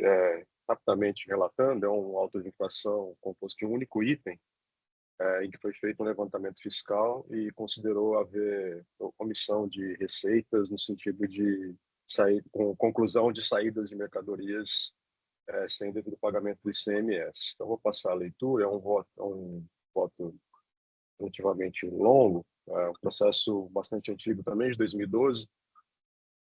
Então, eu vou ao item, pular o relatório, ao item 13. Cumpre observar preliminarmente que, na análise dos autos, é possível inferir que foram desrespeitados os princípios da ampla defesa, do contraditório e do devido processo legal, na medida em que, no decorrer da prática dos procedimentos processuais, ao autuado foi concedido prazo para se manifestar em todos os momentos previstos em lei, em respeito aos princípios constitucionais e administrativos, bem como a Lei Complementar 939. Sobre o procedimento de levantamento fiscal. O procedimento de levantamento fiscal é amparado pelos artigos 509 e 519-A do Regulamento do ICMS, que encontra sua matriz legal no artigo 74 da Lei 6.394. Conforme estabelece a norma, o movimento real tributável realizado por estabelecimento em determinado período pode ser apurado através de métodos que consideram de forma isolada ou conjunta os valores das mercadorias entradas e saídas, os estoques inicial e final, as despesas operacionais, o lucro bruto e outros elementos informativos colhidos durante a ação fiscal. Aí trago aqui a redação do artigo 34.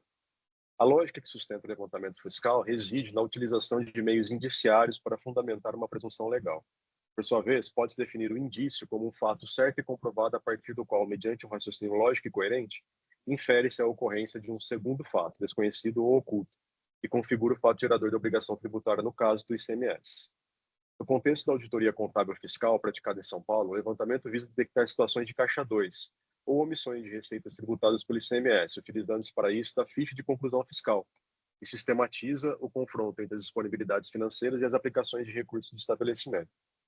Quando o fisco identifica que as aplicações de recursos, compras, despesas, ativos, excedem as origens declaradas, receitas faturadas, empréstimos comprovados, a legislação autoriza a presunção legal e relativa de que a diferença foi financiada por receitas provenientes de operações tributadas e não declaradas. No presente caso, a empresa Girotrade Comércio de Produtos Industrializados S.A. foi objeto de autuação abrangendo os exercícios de 2009 e 2010. O auditor fiscal atuante fundamentou seu lançamento na constatação de que o contribuinte teria contabilizado compras e vendas em valores superiores aos informados em declarações de informações econômico-fiscais da pessoa jurídica, DIPJ. A acusação fiscal sustenta que a contabilização maior de compras implica que os pagamentos dessas aquisições foram cobertados por receitas tributadas omitidas, enquanto a contabilização maior de vendas nos livros fiscais em relação à DIPJ indicaria que o imposto não foi devidamente recolhido sobre a parcela excedente. No caso, há celeuma em torno das divergências em relação ao atendimento da legislação para escrituração contábil e escrituração fiscal. A escrituração contábil regular é obrigatória para as pessoas jurídicas, conforme o artigo 1179 do Código Civil, que serve como sustentáculo para a elaboração de demonstração que o fisco utiliza no levantamento fiscal. Aí trago aqui o 1079. Na esfera da legislação estadual, ainda que o RICMS possua maior detalhamento sobre os documentos fiscais, notas fiscais, livros de registro de entradas e saídas, o seu artigo 497 estabelece que os livros comerciais e contábeis são de exibição obrigatória ao fisco, não havendo qualquer disposição limitativa a esse direito do exame. Portanto, o confronto entre a DIPJ e a GIA é um procedimento legítimo para verificar e identificar discrepâncias.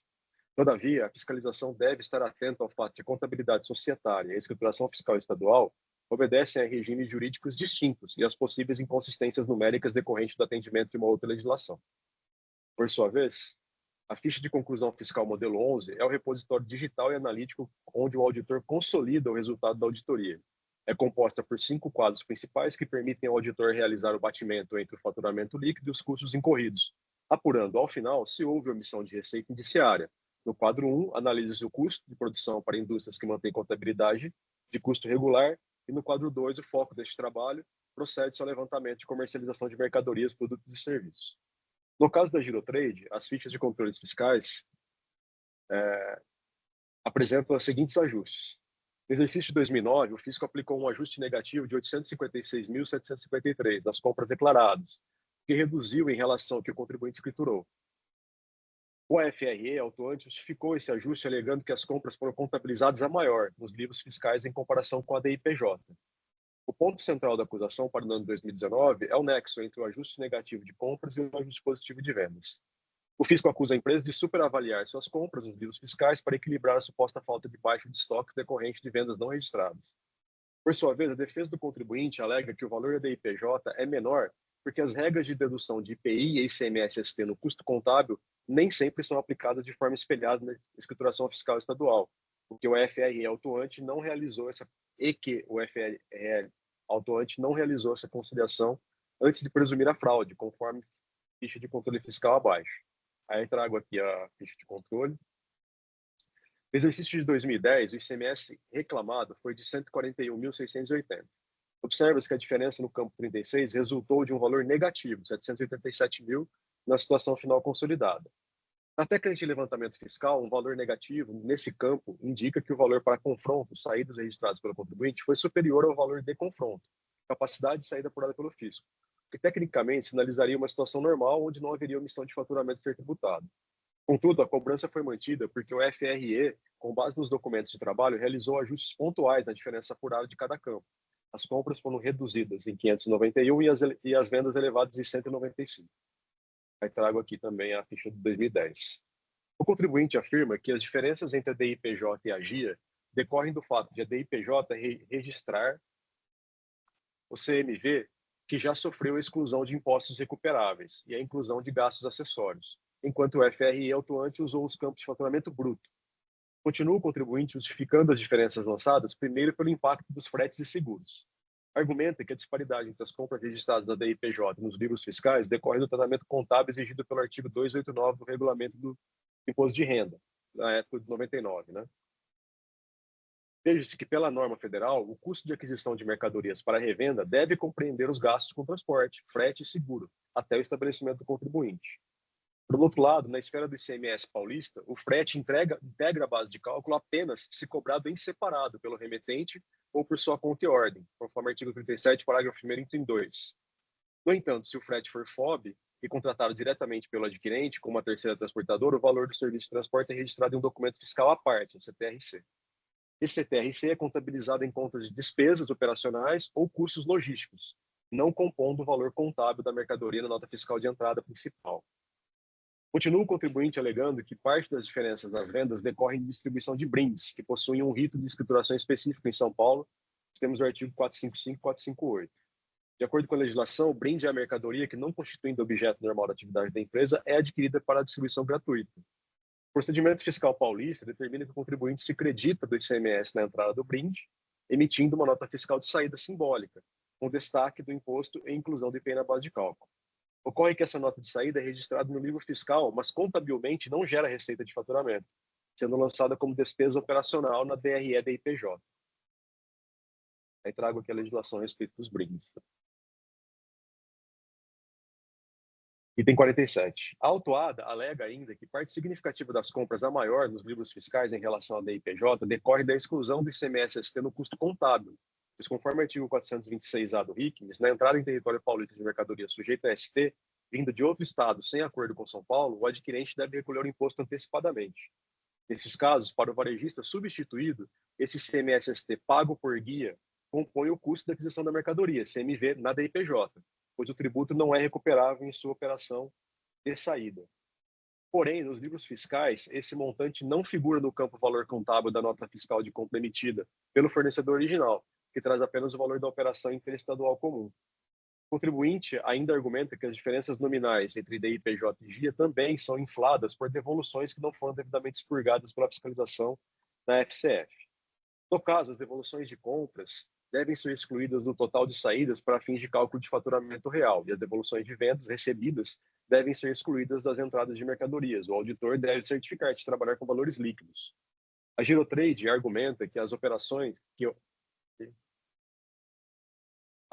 de venda à ordem impactam na conciliação entre o faturamento fiscal e o controle físico de estoque, pois na venda à ordem a mercadoria é faturada pela Girotrade, vendedor adquirente original, para o cliente final, mas a entrega física é feita pelo fornecedor original, diretamente ao cliente. Essa sistemática gera consequências na auditoria, pois há a emissão de nota fiscal de faturamento, Girotrade para cliente, que compõe a receita bruta tanto na GIA quanto na DPJ, mas não há trânsito físico de mercadoria pelo estoque da Girotrade. Os argumentos do contribuinte são consistentes. Todavia, o julgador de primeira instância julgou no sentido de manter parcialmente a acusação, excluindo da acusação R$ 59 mil relativos a vendas à ordem, CFOP 5.120 no exercício de 2010. Entendo que, ao contrário do entendimento do julgador de primeira instância, os argumentos do contribuinte relativos a frete, CMS-ST, brindes não são irrelevantes, pois têm a aptidão de alterar as conclusões fiscais no levantamento. Todavia, tendo em vista o procedimento de levantamento fiscal levado a efeito pela fiscalização, este goza de presunção relativa, o que, no meu sentir, transfere ao contribuinte fiscalizado o ônus probatório da inocorrência dos fatos geradores nos termos do artigo 74A, parágrafo 2º, da Lei 6.374 de 89. Referente aos custos de transporte e seguros, verifico dos autos que o contribuinte não juntou as notas fiscais de conhecimento de transporte, capazes de demonstrar a não inclusão do ICMS na base de cálculo do ICMS nas aquisições. Referente aos brindes, a douta representação fiscal argumenta que, para a exclusão dos brindes do levantamento de compra, fosse para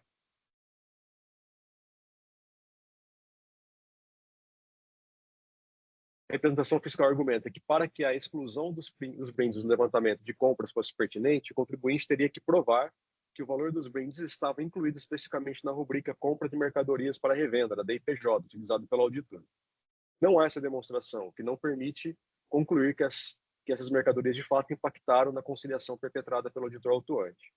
Ocorre que, instado a se manifestar por pedido de diligência da terceira Câmara Julgadora, inicialmente em 27/6/27, folhas 4.514, 4.517, e novamente em 5/3/20, folhas 4.569, 4.572, a fiscalização ofertou respostas às folhas 4.521, 4.530, 4.577 e 4.579, nas quais reconhece parcialmente a procedência das alegações do contribuinte. O FRE admite expressamente que os custos de transporte compõem o custo das mercadorias da DIPJ, textualmente, abro aspas. Entendemos que devem ser considerados na conciliação efetuada, logo procede a alegação da autuada, ainda que não juntados aos autos fecho aspas, ainda que não juntados aos autos CRTCs. Igualmente, o FRE admite que, embora os valores da devolução tenham sido deduzidos, deixou de conciliar o ICMS relativo a essas devoluções para apurar o montante de conta contábil de compras e reconhece que o montante apresentado pela autuada deve ser considerado. Relativo às vendas à ordem, CFOP 5.120, no exercício de 2010, o FRE confirma que essas vendas foram ignoradas no cálculo original de 2010 e admite necessidade de retificação. Por outro lado, manteve seu entendimento sobre os brindes, ao passo que a conciliação foi feita utilizando-se o custo de mercadorias adquiridas para revenda, não fazendo parte, portanto, de qualquer operação relacionada a brindes. Referente ao ICMS-ST, o FRE afirma que os valores do ICMS-ST já estavam embutidos no montante total das compras sobre o CFOP 2.403 e, por isso, não haveria duplicidade a excluir. Por fim, sobre a alegação de ressarcimento de seguros, a fiscalização argumenta que essas notas, CFOP 5.102 e 5.405, estão em ambas as bases, física e contábil. Sua exclusão apenas aumentaria o imposto devido pelo contribuinte, mantendo a diferença apurada. Após suas conclusões, a fiscalização elaborou novas fichas de conclusão fiscal, de folhas 4.528 a 4.529 para 2009, 4.530 a 4.531 de 2010. A douta representação fiscal se manifesta sobre as diligências das folhas 4.560 a 4.562 no seguinte sentido, concordando com o auditor, basicamente, né? Item 70. Considerando a argumentação consistente do contribuinte diante do reconhecimento por parte da fiscalização da douta representação fiscal, a despeito da ausência de material probatório, considero que os pontos referentes aos custos de transporte, valores de devolução não conciliados e vendas à ordem restaram não controvertidos no presente caso. Por outro lado, e pelas mesmas razões, ou seja, pela falta de apresentação de provas que desconstituíssem a presunção do levantamento fiscal, afastam as alegações referentes aos brindes, ao ICMS-ST e ao ressarcimento de seguros. Indo além, identifico que a sistemática de cobrança de juros, implementada no presente AIN, não se coaduna com a nova redação da súmula 10 de 2017, revisada, motivo pelo qual julgo para a aplicação da taxa Selic nos termos da referida súmula. Pelo exposto, conheço e julgo parcialmente procedente o recurso ordinário, de forma que prevaleça para fins de cobrança as novas fichas de conclusão fiscal de folhas 4.528, 4.529, 4.530 e 4.531, e para que seja aplicada a taxa Selic aos juros. No recurso de ofício, em sua decisão, o julgador de primeira instância identificou que a fiscalização ao elaborar demonstrativo de conciliação omitiu o montante de 59 mil relativo ao CFOP 5120. A douta representação fiscal, em parecer, argumentou que o levantamento é um conjunto de dados e que a exclusão de uma operação isolada não deveria invalidar a presunção da omissão. Por sua vez, o FRE admitiu expressamente o erro identificado pelo julgador, nos seguintes termos: verifique-se ainda a necessidade de inclusão das vendas com CFOP 5120 que não foram consideradas pelo FRE autuante no período 2010. Logo, entendemos como cabível tal alegação do autuado.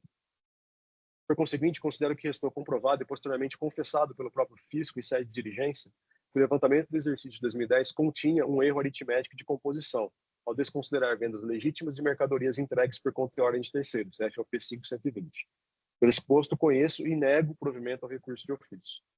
Na parte dispositiva, à vista do exposto, conheço o recurso ordinário e dou-lhe parcial provimento, para que sejam aplicadas as novas fichas de conclusão fiscal de folhas tais para fins de cálculo de ICMS devido e para que seja aplicada a taxa Selic aos juros nos termos da súmula 10 revisada.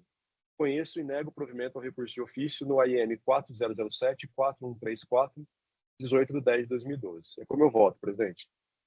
Peço para editar o voto, por gentileza.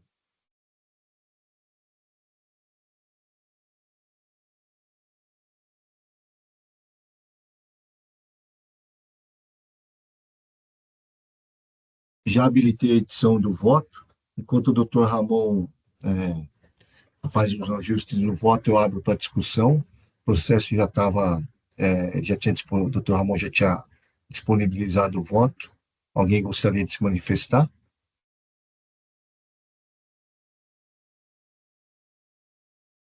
Eu vou parabenizar e vou acompanhar, presidente. Também vou parabenizar o doutor Ramon, processo de difícil levantamento fiscal, né? Também parabenizo o relator pela condição do voto e também vou acompanhar ele. Eu também parabenizo o Dr. Ramon e acompanho integralmente, presidente. Obrigado. Posso encerrar os debates? O processo já está registrado. Debates encerrados. Verificando o quórum.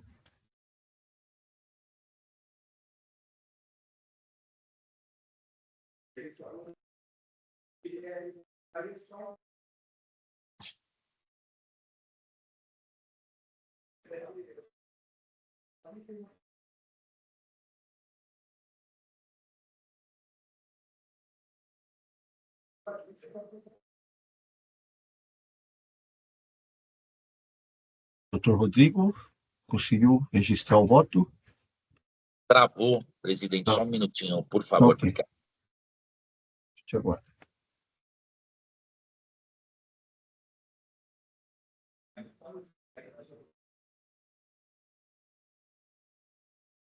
Processo em votação.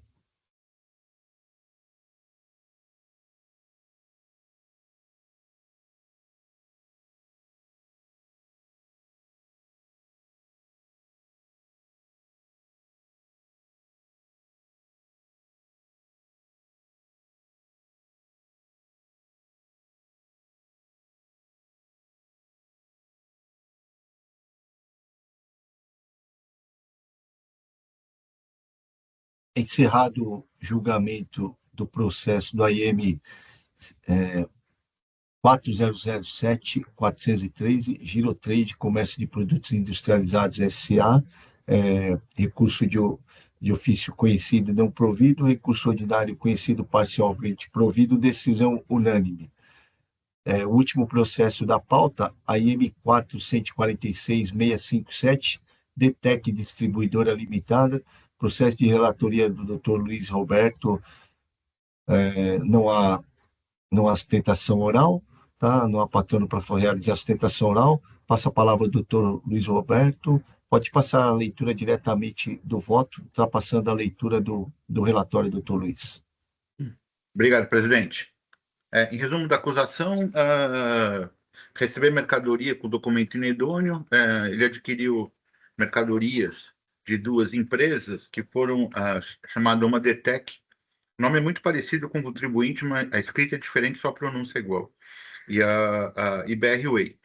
Elas tiveram a inscrição cassada desde a origem, e aí a discussão é o recebimento. A primeira acusação são duas operações que deram crédito, e a terceira e a segunda acusação,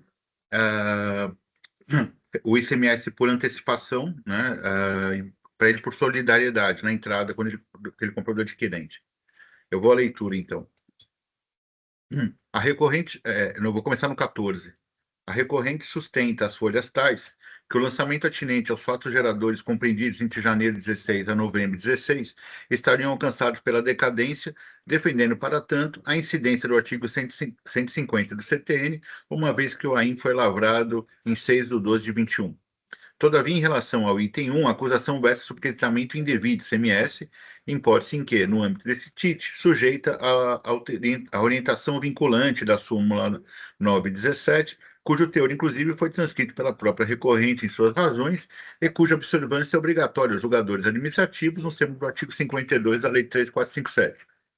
Com relação ao item 2, relembro que o lançamento decorre de recebimento de mercadoria desacompanhada de documentação fiscal idônea, com exigência de CMS próprio e IST devido por antecipação, por responsabilidade solidária tributária. A decisão singular foi expressa ao assentar que os valores exigidos não se submetem ao artigo 150, porque nenhum valor foi recolhido, foi realizado, e por conta de sua inexistência não há base material a ser homologada, de modo que o prazo decadencial segue a regra geral do artigo 173 do CTN. Tanto é assim que a própria recorrente, em outro segmento de sua peça recursal, busca o afastamento da exigência do CMS-ST com fundamento no tema 456 do STF, sustentando a inconstitucionalidade da antecipação do recolhimento do imposto na entrada da mercadoria no estabelecimento paulista. Tal linha argumentativa é, em si, incompatível com a pretensão de submeter a acusação ao regime do artigo 150 do CTN, pois evidencia que a controvérsia não gravita em torno de pagamento antecipado efetivamente realizado e sujeito à homologação, mas justamente sobre a exigência de recolhimento, que, segundo a própria tese defensiva, não seria devido e confessadamente não foi realizado. Logo, não há como reconhecer base material a atrair a contagem decadencial própria dos tributos sujeitos à homologação mediante a pagamento antecipado, porque ainda existe, em qualquer dos itens, situação de pagamento antecipado realizado pela autuada a orbitar a posterior homologação tácita ou expressa, ensejando a rejeição da preliminar. As folhas tais, a recorrente lança argumentos contra a incidência de juros e multas, os quais, por questão de organização, serão apreciados ao final desta decisão. Assim, não havendo outras preliminares, passa a questão de mérito. Entre as folhas tais, a recorrente lança a primeira alegação de mérito, pleiteando em síntese o reconhecimento de sua boa-fé nas operações que lastrearam os itens 1 e 2 do auto. Para tanto, invoca amplo repertório jurisprudencial e doutrinário, sustentando que, havendo a demonstração efetiva da ocorrência da operação e prova regular dos respectivos pagamentos, mesmo com a posterior declaração de idoneidade das emitentes, restaria afastada a exigência do imposto em virtude da constatação da boa-fé. A linha argumentativa defensiva, portanto, parte de um modelo abstrato de oferição de boa-fé do adquirente, amplamente aceito no contencioso administrativo e judicial, para concluir a pertinência da tese desenvolvida. O ponto, contudo, é que a controvérsia não se resolve em tese, mas à luz do acervo probatório concreto trazido nos autos, não bastando a recorrente reproduzir em abstrato os requisitos que a jurisprudência reputa aptos à configuração da boa-fé. É necessário, portanto, a demonstração de forma objetiva e individualizada de que tais requisitos aderem às operações específicas descritas pela fiscalização como idôneas, promovendo o indispensável contejo entre cada documento fiscal questionado, os elementos de transporte, os pagamentos efetivados ao remetente das mercadorias, além dos registros comerciais e fiscais pertinentes.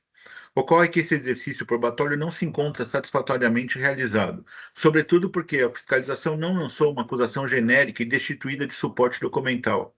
Ao contrário, o auto veio instruído com relação discriminada de documentos reputados inidôneos, mediante demonstrativos específicos, transcrições no campo de notas fiscais e DANFs, notificações, respostas, relatórios de pagamento, status bancários, registros fiscais, livro-razão, e-mails e documentos cadastral e fiscal das emitentes. Havia, portanto, um universo probatório delimitado, apto a abrir contraditório específico sobre cada operação, cabendo à defesa enfrentar concretamente esse quadro demonstrando documento por documento a correspondência entre a nota fiscal emitida pela DETEC Brasil e BR-Way, os quais que reputa idôneo, bem como as negociações, tomada de preço, pedidos, as provas de recebimento físico da mercadoria. Isso, porém, não ocorreu. A recorrente afirma haver comprovado a efetivação do negócio mediante notas fiscais, comprovante de pagamento, livro, razão e contábil, e-mails, negociação, consulta cadastral, representado por um conjunto desordenado de documentos. Ou seja, suas razões recursais não promovem o devido cotejo analítico desses elementos com as operações autuadas, limitando a afirmar que consultou o Sintegra, que realizou pagamentos e agiu de boa-fé, mas não correlaciona com o mínimo de precisão esperada a cada nota tida por idônea ao respectivo pagamento, ao efetivo destinatário do numerário, à negociação antecedente, o respectivo ingresso físico da mercadoria. Em outras palavras, a tese vem construída em um plano conceitual, mas sem a necessária aderência demonstrada ao caso concreto. Isso ainda torna mais sensível quando se examina a prova de pagamentos. Os autos reúnem quantidade expressiva de comprovantes, boletos e extratos, mas de forma fragmentada e, em larga medida, sem aptidão para evidenciar com segurança a correta destinação dos beneficiários de valores. Como já apontado na instrução fiscal, a recorrente não logrou comprovar que os pagamentos foram efetivamente realizados em favor das emitentes de documentos fiscais questionados. Ao revés, parte substancial deste acervo, ou quase a totalidade, indica beneficiários terceiros alheios à emissão da nota, sem que a defesa forneça explicação negocial idônea para tanto, cuja oportunidade já se encontra preclusa nesse momento. É precisamente nessa perspectiva que ganha relevo a referência reiterada à empresa CW Tech, CNPJ tal, em quase a totalidade dos boletos ou dos comprovantes de pagamentos, em que indicam os beneficiários, como pode ser verificado, por exemplo, as folhas tais, eu coloco umas 8 folhas, entre inúmeros outros. Em outras palavras, ainda que a acusação recaia sobre idoneidade da descrição estadual das empresas DTEC e BR-Way, grande parte dos pagamentos identificáveis aponta como beneficiária a mencionada terceira pessoa jurídica, CW Tech. Registro por amostragem que entre as folhas tais há 45 pagamentos realizados à CW Tech, além de alguns outros em que figura BR-Way como sacadora avalista, mas constam empresas diversas como beneficiárias fiscais integradas nos comprovantes bancários na qualidade de securitizadoras, como a RSS, sem qualquer outra informação acerca dessa relação jurídica. Chama a atenção o campo da instrução de alguns boletos a indicar a interposição de pessoas jurídicas para efetivação do recebimento. Por exemplo, extraio a menção boleto referente à nota fiscal, BR-Way eletrônicos, o boleto emitido em favor da CW Tech, o que comprova a circunstância de que o beneficiário do título não se identifica com o emitente da nota. Só esclarecer, presidente, o boleto é um boleto emitido pela CW Tech, mas no campo de observações indica a nota fiscal de outra empresa. É fato que, sem a demonstração clara da relação jurídica entre tais empresas, o quadro não reforça a boa-fé. Pelo contrário, expõe justamente a coexistência de circuito diverso, sendo um utilizado para fins fiscais, a emitente BR-Way, e outro para fins comerciais ou econômicos, beneficiário financeiro CW Tech, o que fragiliza severamente a narrativa defensiva. Também não basta a referência de operações com securitizadoras, RS 8 e tem uma outra, entre outras, que ali figuram no comprovante bancário nessa qualidade que se pressupõe em virtude da razão social apontada. A mera presença desses entes na cadeia de cobrança ou circuito de crédito não supre a necessidade de comprovação segura de que os pagamentos efetuados pela recorrente correspondem efetivamente às notas fiscais autuadas e foram revertidos por cadeia demonstrável em favor das emitentes indicadas, até porque, diante da quantidade de operações destinadas financeiramente à CW Tech, não seria possível determinar a real relação jurídica existente, cuja lisura compete à recorrente demonstrar. Sem essa demonstração, o pagamento a terceiros permanece juridicamente opaco e probatoriamente insuficiente para sustentar a boa-fé invocada. O que se exige não é uma narrativa possível, mas uma prova concreta correlacionada. Some-se a isso o fato de que, em muitos casos, os documentos bancários juntados sequer permitem identificar com segurança o beneficiário final do numerário, limitando-se ao registro do pagamento do boleto ou à indicação de código de barra correspondente.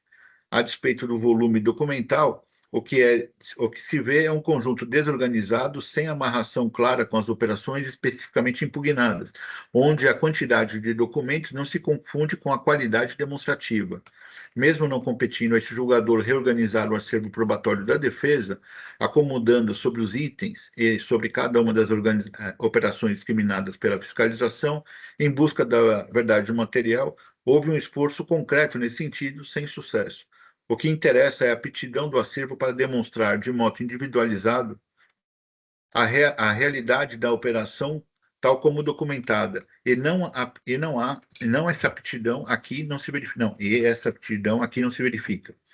O mesmo raciocínio vale para as mensagens eletrônicas e trocas comerciais juntadas aos autos, as quais sequer podem ser atribuídas com segurança a qualquer das empresas envolvidas. Mesmo assim, ainda que se parta da premissa de que tais elementos corroboram com a defesa e mesmo reconhecendo que poderiam revelar algum ambiente de cotação ou negociação, não se encontra devidamente vinculado às notas, nem estabelecem de forma precisa a correlação entre mercadorias, preços, datas, fornecedores, pagamentos ou efetiva entrega. A prova eletrônica, assim, permanece genérica. Também o argumento fundado na consulta do Sintegra não convence. É certo que a jurisprudência, em determinada hipótese, reconheceu o relevo das consultas cadastrais como elemento auxiliar para a oferição da boa-fé. Contudo, isso nunca dispensou o exame do quadro fático efetivamente comprovado. Além disso, o valor desse elemento há de ser hoje relativizado, porque a simples condição cadastral ativa, isoladamente considerada, não assegura a licitude integral da operação nem comprova sua materialidade. De resto, se a própria emissão da nota fiscal pressupõe determinado estado cadastral, a consulta positiva ao sistema, desacompanhado de outros elementos robustos, não possui a densidade probatória que a recorrente lhe atribui. Também não prospera a invocação dos documentos de transporte, uma vez que a recorrente, se pretendesse demonstrar a efetividade material das operações, seria indispensável que os elementos de circulação física da mercadoria permitissem a verificação mínima dos fretes realizados. Todavia, conforme assinalado na instrução e considerando pela decisão singular, as notas e as DANFs não trazem de modo suficiente os dados do motorista, a placa do veículo ou outros elementos individualizadores aptos a conferir a consistência externa ao transporte alegado. Entendo que, em operações dessa natureza, executadas de forma habitual e contínua, a ausência desses dados não representa o mínimo, simples imperfeições laterais, pois comprometem a própria possibilidade de verificar se houve, de fato, circulação física das mercadorias nas condições e trajetos documentalmente afirmados. E isso não significa, evidentemente, transferir ao adquirente o dever de substituir o fisco em atividade fiscalizatória ampla. O que se afirma apenas é que ao particular incumbe adotar cautelas mínimas aptas a assegurar a licitude da operação que se pretende fazer valer em sua escrituração e em sua defesa. No meu sentir, um contribuinte que recebe costumeira e repetidamente, por longo espaço de tempo, notas fiscais emitidas por uma pessoa jurídica e recebe boletos para pagamento apontando originalmente outra pessoa jurídica como beneficiária, sabe ou deveria saber que está diante de uma irregularidade absoluta de operação mercantil. Logo, entre essas cautelas, incumbe, no mínimo, a verificação da coerência entre o emitente, mercadoria, transporte e pagamento, bem como a possibilidade de demonstrar posteriormente, em juízo administrativo, a correspondência entre tais elementos. Quando essa cadeia mínima de confirmação não se encontra comprovada, não há espaço para encolhimento da tese da boa-fé. Em suma, a recorrente conhece o repertório jurisprudencial atinente ao chamado kit boa-fé, mas não logra demonstrar sua aderência ao quadro fático dos autos, pois a prova produzida é fragmentada, desorganizada e insuficiente para correlacionar de modo seguro as notas fiscais autuadas, os pagamentos, o transporte e a negociação subjacente. Por essa razão, não há como afastar as conclusões do auto nos itens 1 e 2. Entre as folhas tais, a recorrente lança segundo argumento de mérito, buscando em síntese o reconhecimento da inconstitucionalidade da cobrança antecipada do ICMS-ST exigida no item 2. sustenta que, para tanto, o artigo 426-A do regulamento, introduzido pelo decreto 52742, teria violado o princípio da legalidade tributária por antecipar a exigência do imposto por ato infralegal, invocando ainda o quanto decidido pelo STF no tema 456, e defendendo que, em se tratando de ST, a disciplina da matéria dependeria de lei complementar à luz do artigo 155 da Constituição Federal.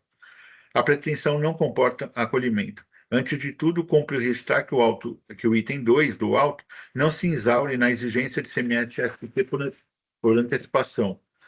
A própria acusação foi estruturada em 2 planos, sendo de um lado, a exigência do CMS próprio por solidariedade nos termos do artigo 9 do inciso 11 da Lei 6374, e de outro cobrou-se o ICMS-ST devido por antecipação, que deveria ter sido recolhido antecipadamente, conforme determina o artigo 316, Z19 do regulamento. Logo, mesmo no plano da delimitação da controvérsia, a tese articulada pela recorrente, fundada exclusivamente na invalidação do artigo 426 do regulamento, já não teria alcance para infirmar por si só todo o conteúdo do item 2, busca afastar a inconstitucionalidade por rebote das obrigações tributárias que recai sobre o real sujeito passivo, ou seja, o fornecedor inidôneo das mercadorias adquiridas pelo recorrente. Além disso, a alegação recursal parte de premissa que não se ajusta ao quadro normativo paulista, onde a recorrente tenta transplantar de modo automático o ratio decide Só um pouquinho. Tá certo. De modo automático, a rádio decidente do tema 456 da legislação deste Estado, como se o artigo 426-A repousasse sobre delegação legal genérica idêntica àquela examinada pelo STF. Não é que se verifica aqui, sendo oportuno transcrever importantes lições trazidas pelo juiz Ramon Arnone, ao proferir o voto no AIN 414122330, que tive a honra de acompanhar. Aí ele esclarece que não se aplica diretamente o tema 426 na legislação paulista. Essa distinção é inteiramente pertinente ao presente caso, uma vez que o voto precedente evidencia com solidez e consistência que o artigo 426-A do regulamento não surgiu como uma criação autônoma do regulamento, mas como desenvolvimento de autorização legal específica constante no inciso 1 do artigo 60 da Lei 6374. Nessa exata linha, a diligência promovida nestes autos resultou em manifestação da PGE, onde faz comparativo da legislação gaúcha, baiana e paulista, cabendo o destaque. Houve uma diligência para a PGE e ela vai fazer esse comparativo da legislação, né? E ela acaba concluindo, dizendo que o tema 456 não se aplica a São Paulo. Então, eu vou para o 74. Também não procede a tentativa de sustentar que, por se tratar de mercadoria submetida ao regime de ST, a disciplina de exigência dependeria necessariamente de lei complementar nos termos aptos a fulminar a incidência do artigo 303 do regulamento no caso concreto. A própria defesa de piso... Deixa eu estar errado a palavra.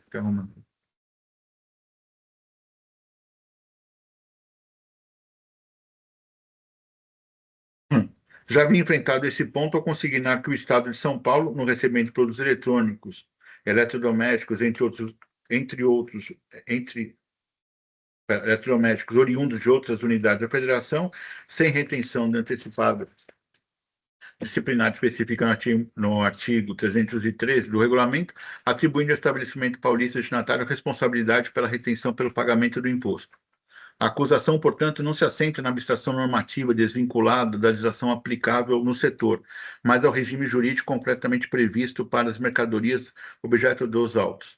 Por fim, ainda que se quisesse avançar para além da distinção normativa acima exposta, persistiria óbice no próprio contencioso administrativo tributário paulista. Isto porque a competência desse egrégio TIT cinge-se no controle da legalidade do lançamento à luz da legislação vigente, sendo vedado afastar a aplicação de lei sob a alegação de inconstitucionalidade, ressalvadas as hipóteses do artigo 28 da Lei 3457, que não se confirma na espécie. O próprio voto do juiz Ramon Arnone, ademais, pontua em reforço argumentativo que, ainda que prevalecesse o entendimento do contribuinte, considerando a validade, vigência e eficácia da norma paulista, que não foi objeto do regulamento, do objeto do RE 58677, acreditam, entendo que é aplicável a vedação do artigo 28 da Lei 13457. Nessa medida, rejeito também a pretensão recursal desse tópico.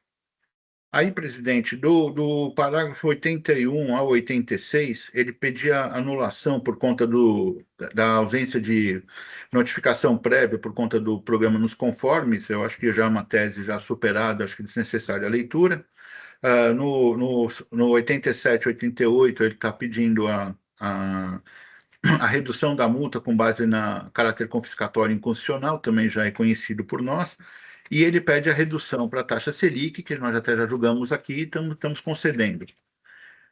Então, posso ler, mas se todos concordarem, eu já vou para a parte dispositiva. Diante do exposto, conheço do recurso ordinário e do parcial provimento apenas para ajustar os juros ao patamar da Selic, por força da súmula 10 deste TIT, mantendo no mais rígido todos os lançamentos contidos no auto. É como voto e submeto a meus pares. Obrigado, doutor Luiz. Parabenizo o doutor pelo voto. Vocês estão me ouvindo bem? Então, parabenizo o doutor pelo voto. Está muito bem analisada a questão das provas, especialmente em relação aos pagamentos, tá? E passo a discussão, abro para discussão para os demais. Se alguém tiver alguma dúvida.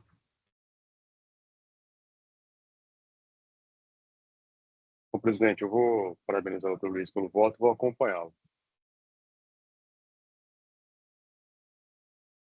Eu também, presidente, parabenizo o voto do doutor Luiz e acompanho. Obrigado. Então, encerro os debates. Verificando o quórum.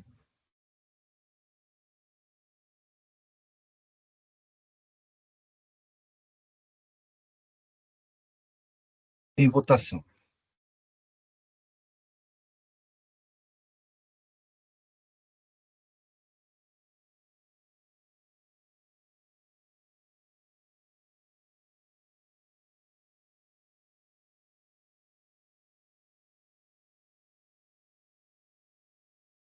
Encerrado o julgamento da IM 4.146.657, TTEC Distribuidora Limitada, decisão unânime nos termos do voto do relator, recurso ordinário conhecido e parcialmente provido tão somente para limitar os juros de mora à taxa Selic. Com o julgamento desse processo, eu encerro a sessão de julgamento. Agradeço a presença de todos. Peço apenas que aguardem o encerramento da gravação e transmissão. Tenham todos um ótimo dia e um excelente final de semana.